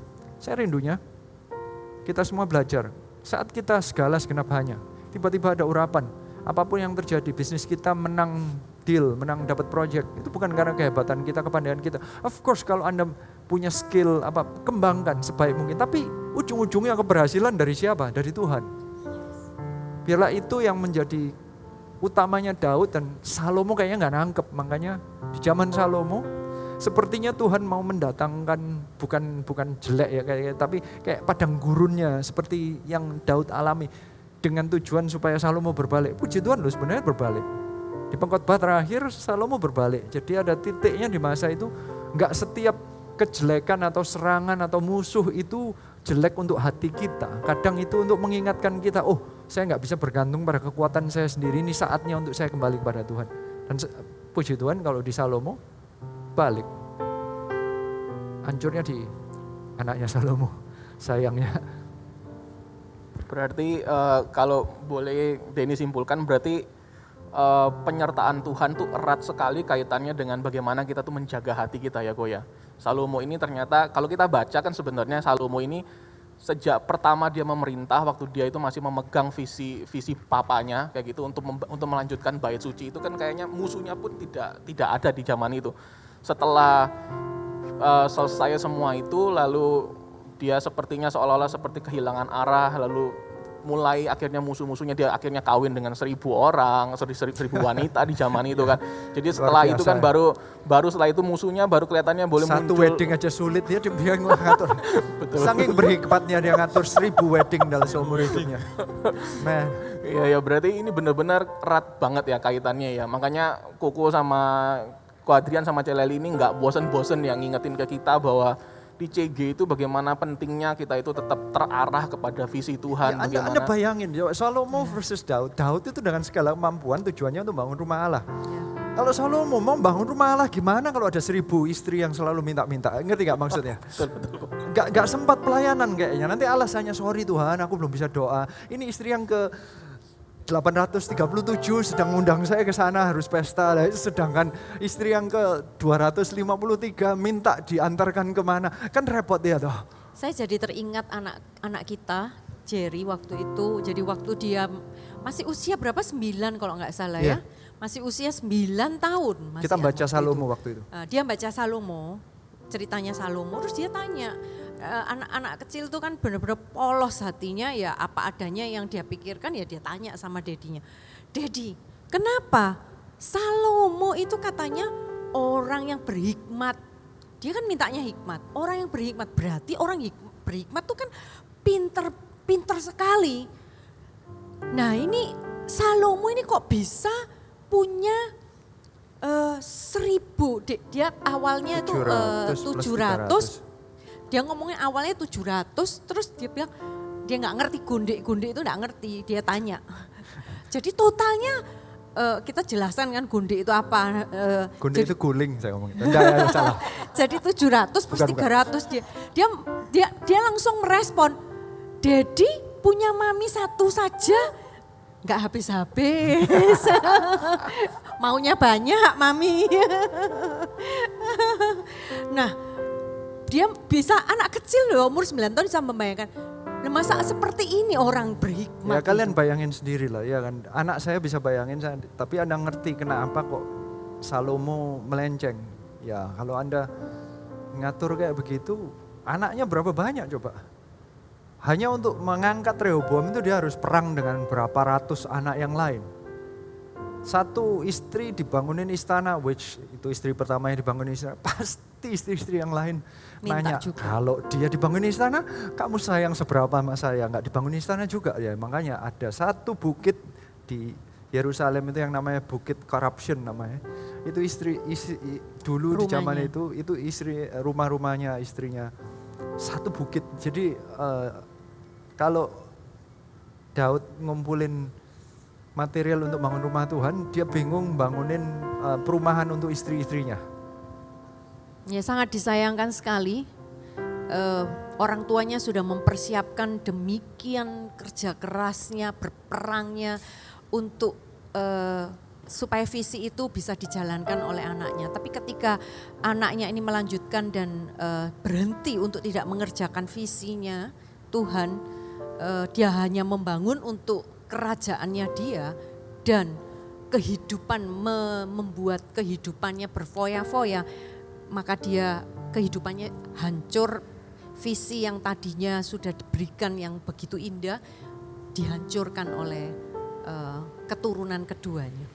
Sangat disayangkan sih. Saya berharap para Cegers yang menyaksikan ini jangan sampai berhenti di generasi itu Saya yang menjadi membandingkan kerinduan kita antara berdua ya. kenapa saya kok selalu ngomongin visi, karena itu perbedaannya. Saul nggak punya visi. Daud visinya adalah bangun bait Allah yang nggak selesai, jadi dia selesaikan sampai akhir hidupnya, dia selalu mengejar bangun. Salomo ada 20 tahun masuk dalam pemerintahan Salomo, dikatakan dia selesai bangun bait Allah. Kayak visinya itu nggak sampai seumur hidupnya, makanya di tengah hilang. Makanya bagi saya visi itu penting. Salah satu yang menjaga saya nggak ngomong itu tetap terserah orang ya, di dalam kehidupannya Daud ada yang hilang juga kan. Lagi bangun kerajaan Allah. Di tengah-tengah kita melayani Tuhan ada yang jatuh juga. Tapi ini salah satu seperti benteng yang mengarahkan, paling nggak ada fokus yang kita lakukan, nggak bingung seribu istri itu ya. Ada sesuatu yang lebih membuat risiko kita untuk jatuh itu lebih kecil. Dan salah satunya adalah visi. Makanya itu yang saya rindu. Kita mengajak 1000 gereja 1 juta murid, anggap saja itu seperti bangun bait Allah yang belum tentu kita bisa kita selesaikan di generasi kita. Itu yang membuat menjaga kita ada fokus yang kita bisa arahkan sehingga kita bisa segala segenap dan hanya untuk Tuhan. Nggak bingung ke arah yang lain-lain. Distraction itu lebih minimal mestinya. Asal kita bisa mengkomitmenkannya. Bukan artinya terus membuat kita tidak berbahagia. Karena Daud, mungkin saya langsung aja ke ayatnya. Saya mau bacain ayat ini daripada kelewatan ayatnya di 1 Tawarik 29 ayat 26. Demikianlah Daud bin Isai telah memerintah atas seluruh Israel. Ia memerintah atas orang Israel selama 40 tahun. Di Hebron ia memerintah 7 tahun. Dan di Yerusalem ia memerintah 33 tahun. Kemudian matilah ia pada waktu telah putih rambutnya, lanjut umurnya, penuh kekayaan dan kemuliaan. Kemudian naik rajalah Salomo, anaknya, menggantikan dia. Ayat 28 ini bagi saya powerful. Karena dalam kehidupannya dia mati dalam kondisi putih rambut, lanjut umur. Menunjukkan dia penuh pengalaman, umurnya sudah, dia bukan mati muda dalam tanda kutip, dia mengalami banyak. Tetapi yang luar biasa adalah kata-kata penuh kekayaan dan kemuliaan. Bukan penuh pengkhianatan. Bukan penuh perang. Pernah enggak dia berperang? Dia berperang lama Absalom, Adonia, baru kudeta enggak sampai perang. Dia berperang lawan keluarganya Saul, dia lari di Gua Adulam. Tapi kata-katanya penuh kekayaan dan kemuliaan. Apakah ada kesedihan? Adalah, tetapi hidup Daud itu penuh kekayaan dan kemuliaan. Saya percaya ini adalah efek samping. Bahwa dia kebahagiaannya bukan di kekuasaan, bukan di masalah kerajaannya kayak apa. Makanya waktu Absalom sepertinya mengkudeta, dia keluar aja. Karena Yerusalem bukan tujuan hidup akhirnya. Jadi dia nggak ada Yerusalem pun ya nggak apa-apa selama dia punya Tuhan. Itu yang membuat hidup Daud itu tetap penuh kekayaan meskipun dia lagi di Gua Adulam. Dia tetap penuh kemuliaan meskipun dia lagi di Lodebar, bukan di Yerusalem. Meskipun dia di Siklak, dia tetap penuh kekayaan dan kemuliaan, padahal ada yang sedang terbakar di sekelilingnya. Karena hidup Daud itu benar arahnya. Makanya dia tetap penuh kekayaan dan kemuliaan. Saya percaya yang akhirnya dia tetap punya kerajaan, punya lain-lainnya. So, jangan salah fokus.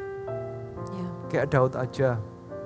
Saya percaya Daud itu dibookend oleh Saul dan Salomo supaya menemukan ini loh sikap hati yang lebih benar.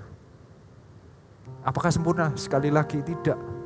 Saya juga tetap menghormati Salomo yang berhikmat, tapi ya kalau hikmatnya 1000, ya ada yang miss gitu ya kan ya. Gak sempurna semua lah. Tapi ya lebih baik kita meniru yang kayak Daud aja. Ini kan tadi terakhirnya Koko yang barusan baca ayat ini kan ending hidupnya dia kan kayak benar-benar penuh kemuliaan, terus kayak penuh kekayaan, kayak sampai hidupnya tuh kayak bagus gitu ya Koko. Padahal kan ini kembali lagi yang ke dia dosa dengan Batsheba itu, sama Nabi Nathan kan dia ditegur dan diberi nubuatan yang kurang bagus gitu ya Koko ya. Maksudnya kan kayaknya kan ada perang dan lain sebagainya. Ada pedang dalam keluarganya dan dengan istrinya dan sebagainya. Tapi kok bisa ujungnya seperti itu, dan bagaimana ya kok maksudnya hatinya Daud ini dalam dia tuh menghandle yang nggak tahu ya kalau itu terjadi dalam hidup Giva kayak ya pasti stres lah kok, maksudnya kok tahu masa depannya tuh seperti itu kan kayak menyedihkan sekali, tapi kok Daud itu tetap bisa bangkit dan menjadi justru endingnya seperti ini tuh gimana ya menurut Koko? Saya bayanginnya begini, Daud itu berarti punya masa depan, cara bayangin masa depannya itu cukup panjang. Hidup dia itu enggak hanya di dunia ini. Dia adalah seseorang yang di perjanjian lama yang punya konsep surga yang sangat kuat. Di Mazmur 23 ayat yang terakhir, I will dwell in the house of the Lord forever. Apa artinya? Bukannya itu di surga selama-lamanya. Dia tuh selalu punya konsep bahwa yang di dunia ini cuman sementara, ini enggak kekal. Jadi sejelek-jeleknya, ini enggak kekal. Daud selalu menghidupi hidupnya kayak begitu. Dia dijanjiin jadi raja tapi dibuang sebagai mantu raja. Enggak masuk akal, dia enggak stres. Karena dia tahu ini cuma sementara. Nanti ujung-ujungnya kehendak Tuhan akan terjadi. Jadi dia begitu trustnya sama Tuhan. Seada-adanya pedang, dia percaya ya nanti bisa diselesaikan. Mungkin bayangannya dia selalu. Kan dia selalu selama ini kalau ikut dengan Tuhan selalu menang. So ada pedang atau enggak ya nanti menang lah, ada pedang ya. Perang biasa aku lalui, dari dulu aku perang lawan singa, beruang, Goliat, whatever. Kayaknya perang lawan sesuatu bagi dia it's okay. So dia enggak pernah stres hidupnya, hidup dia tidak ditentukan oleh nubuatan. Banyak di antara kita itu sebenarnya hidup by nubuatan. No, hidup kita itu dengan Tuhan. Nubuatan itu cuma arah. Ya kalau itu kayak warning misalnya. Bentar lagi ada pedang loh, emangnya terus hidup saya stres gitu. Ya dihadapin lah. Ya, kalau Anda tidak punya poin kayak begitu, kalau diomongin kita coba diomongin di early tahun 2020 diomongin kamu ada pandemi ya. Terus Anda stres, ada yang bunuh diri kan? Ya kalau Anda nggak punya point of view yang panjang, kena pandemi hilang. Gak pelayanan, apa ini? Gak usah kerja, pasti mati nanti kena COVID gitu ya. Ada ketakutan yang over. Daud nggak pernah kayak begitu. Bahkan ini salah satu istilahnya di hidup dia itu simple, dia selalu melihat masa depan. Dia akan ketemu di surga nanti semua apapun. Salah satunya waktu anaknya mati. 2 Samuel 12 ayat 22 jawabnya, selagi anak itu hidup, aku berpuasa dan menangis. Karena pikirku, siapa tahu Tuhan mengasihani aku sehingga anak itu tetap hidup. Tetapi sekarang ia sudah mati. Mengapa aku harus berpuasa? Dapatkah aku mengembalikan dia? Aku yang akan pergi kepadanya. Tetapi ia tidak akan kembali padaku. Dia bisa membayangin bahwa dia akan ke surga barengin anaknya. Dia bahkan menulis satu ayat di Mazmur 16 ayat 10.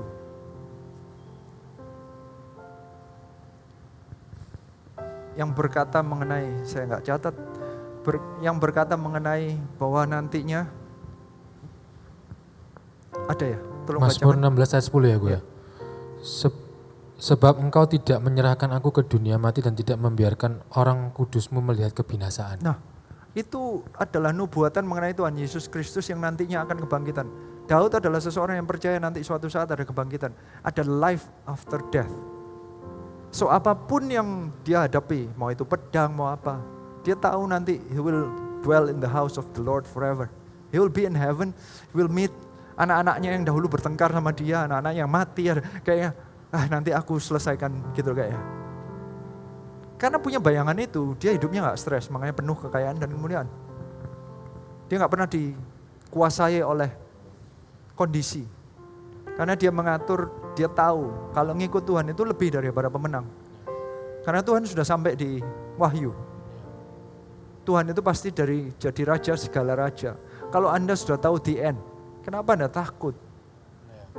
Kalau Anda sudah ngeliat serinya, ada 10 seri, Anda tahu serinya, lakonnya nggak mungkin mati. Di seri 3 dia mau dibunuh. Anda takut apa enggak? Gitu loh kayaknya. Enggak, penonton aja enggak. Iya kan. Anda tahu Anda bakalan menang bersama dengan Tuhan Yesus. Kenapa Anda takut dengan pedang? Kayaknya begitu. Paling ya pedang cuma ancaman, nanti kan lewat. Itu yang dibayangin Daud. I will win with Jesus Christ. Seharusnya kita hidup kayak begitu. Bukan artinya kita sembarangan, tetapi hiduplah dengan iman bersama dengan Tuhan. Hidupmu akan penuh kekayaan dan kemuliaan.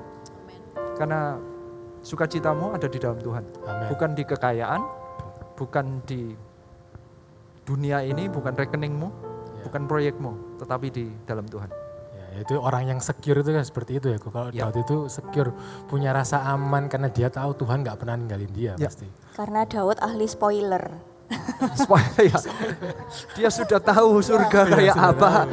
Dia sudah terspoiler hidupnya, dia nggak ada cemasnya, nggak ada sama sekali. Ya luar biasa Daud hidupnya. Makanya tiba-tiba Hatinya. anaknya mati, puasa selesai gitu kayak. Aku mau makan gitu kayak.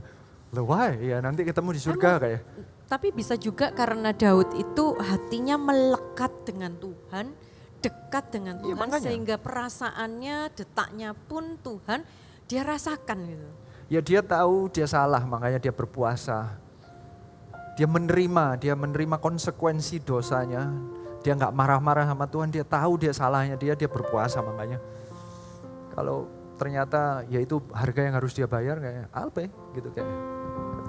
Ya, sikapnya luar biasa. Yang disebut kayak kita tuh lebih baik hancur di dalam hadirat Tuhan tuh ya seperti Daud ini ya kok ya. Maksudnya Kayaknya kayak begitu. salah tapi biar Tuhan yang menghukum lah, jangan sampai manusia ataupun yang lain malahan. Mending gitu. 3 hari di hadapan tangan Tuhan daripada berapa waktu pun kepada manusia. Iya, betul.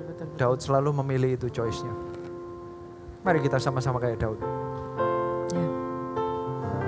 Kita akhiri, kita nyanyikan satu lagu dahulu. Setelah itu saya rindu untuk berdoa agar kita sama-sama punya hati seperti Daud.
Saya rindu mendoakan.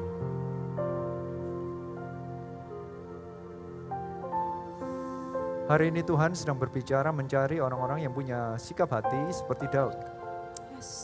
Orang-orang yang berkenan di dalam hatinya Tuhan. Orang-orang yang punya sikap hati seperti Daud yang taatnya kepada Tuhan itu segala, segenap, dan hanya. Hari ini jika engkau merasa bahwa engkau mau lebih mendekat kepada Tuhan, letakkan tanganmu di dada. Sama seperti Daud yang selalu mudah hatinya untuk diarahkan, diajak belajar, diajak untuk berubah, mendekat kepada Tuhan.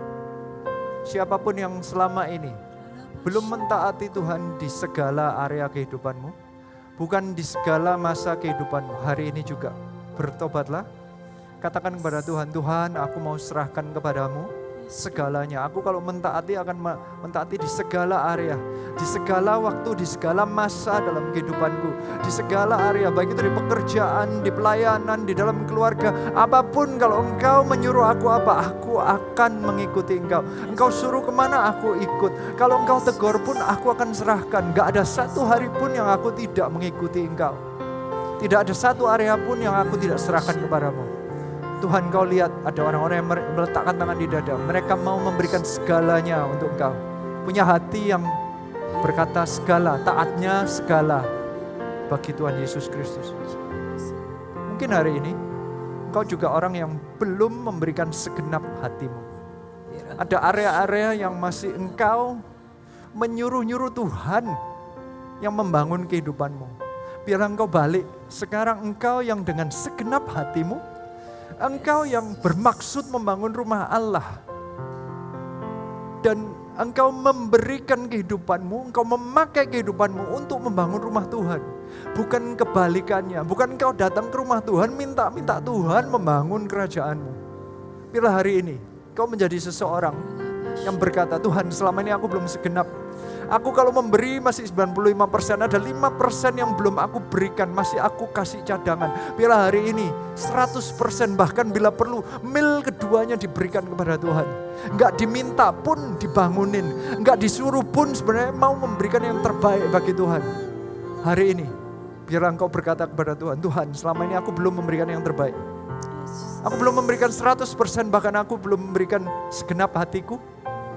Hari ini biarlah engkau berikan segenap hatimu. Sama seperti Daud, engkau berubah menjadi seseorang yang tidak memakai Tuhan, tetapi memakai hidupmu untuk membangun rumah Tuhan. Tapi mungkin diantaranya ada orang-orang yang belum menjadi orang yang punya sikap hati hanya kepada Tuhan. Hari ini bertobatlah, fokusnya hanya kepada Tuhan saja. Seseorang yang mengerti siapa dia, gak pernah meninggikan ilah lain. Karena tiada Allah seperti Tuhan Allah. Dan tidak pernah meninggikan diri sendiri karena dia tahu startnya dari mana. Hari ini kalau ada orang yang belum hanya menyembah Tuhan saja, bertobatlah, letakkan tanganmu di dada. Hari ini Tuhan kami berdoa. Ini adalah orang-orang yang mau mengubah hatinya menjadi seperti Daud. Segala, segenap dan hanya untuk Tuhan. Hari ini akan berubah, akan muncul Daud-Daud yang baru. Hari ini akan berubah, ada orang-orang yang benar-benar menyerahkan kehidupannya dengan segala, segenap dan hanya untuk Tuhan. Dan saya percaya dari sanalah muncul penyertaan Tuhan yang membawa peningkatan dari Tuhan, promosi dari Tuhan, perlindungan dari Tuhan, berkat dari Tuhan. Dan jika engkau mengalami masalah pun nanti Tuhan yang memberikan jalan keluar. Karena yang dilakukannya tujuannya adalah untuk kemuliaan nama Tuhan sendiri. Jika engkau adalah orang yang berkenan di hadapannya. Ini Tuhan kami, orang yang mau berkenan di hadapanmu. Mari kita nyanyikan satu lagu ini dan kita akan tutup. Semuanya bangkit berdiri.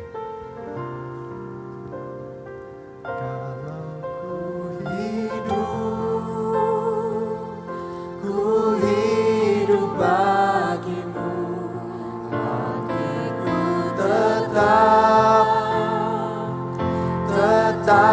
memandangmu. Dunia tak bisa menjauhkanku dari kasih-Mu.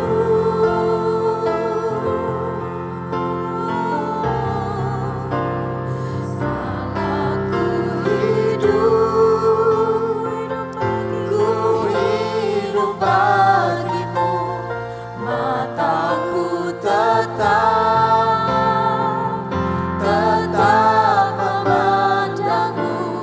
Dunia tak bisa menjauhkanku dari kasih-Mu. Dunia tak bisa. Dunia tak bisa menjauhkanku dari kasih-Mu. Sekali lagi. Dunia tak bisa menjauhkanku dari kasih-Mu. Angkat kedua tanganmu. Tuhan yang rindu untuk engkau mendekat mencari Dia. Biarlah ini kami Tuhan yang mengangkat tangan, kami mau seperti Daud menjadi orang-orang yang berkenan. Amin. Membuat hadirat Tuhan itu nyaman di dalam kehidupan kami, nyaman di dalam hati kami. Dan biarlah kami bisa merasakannya. Kita melalui gua adulam pun kami tetap merasakan kemuliaan Tuhan. Kami sedang mengalami masalah pun kami tetap mempunyai sukacita di dalam Tuhan. Yang menjadi kegirangan bagi kami adalah saat kami mendekat kepadamu. Biarlah itu yang menjadi kebiasaan kami, yang itu yang membuat motivasi dalam kehidupan kami. Kami mau menjadi seperti Daud, Tuhan. Terima kasih Tuhan, Kau sudah memberikan contoh Daud bagi kami. Izinkan kami menjadi makin mirip, selangkah mendekat seperti Daud, berarti melangkah mendekat seperti Tuhan Yesus Kristus. Kami ucapkan berkat daripada Allah Bapa, Allah Putra, Allah Roh Kudus.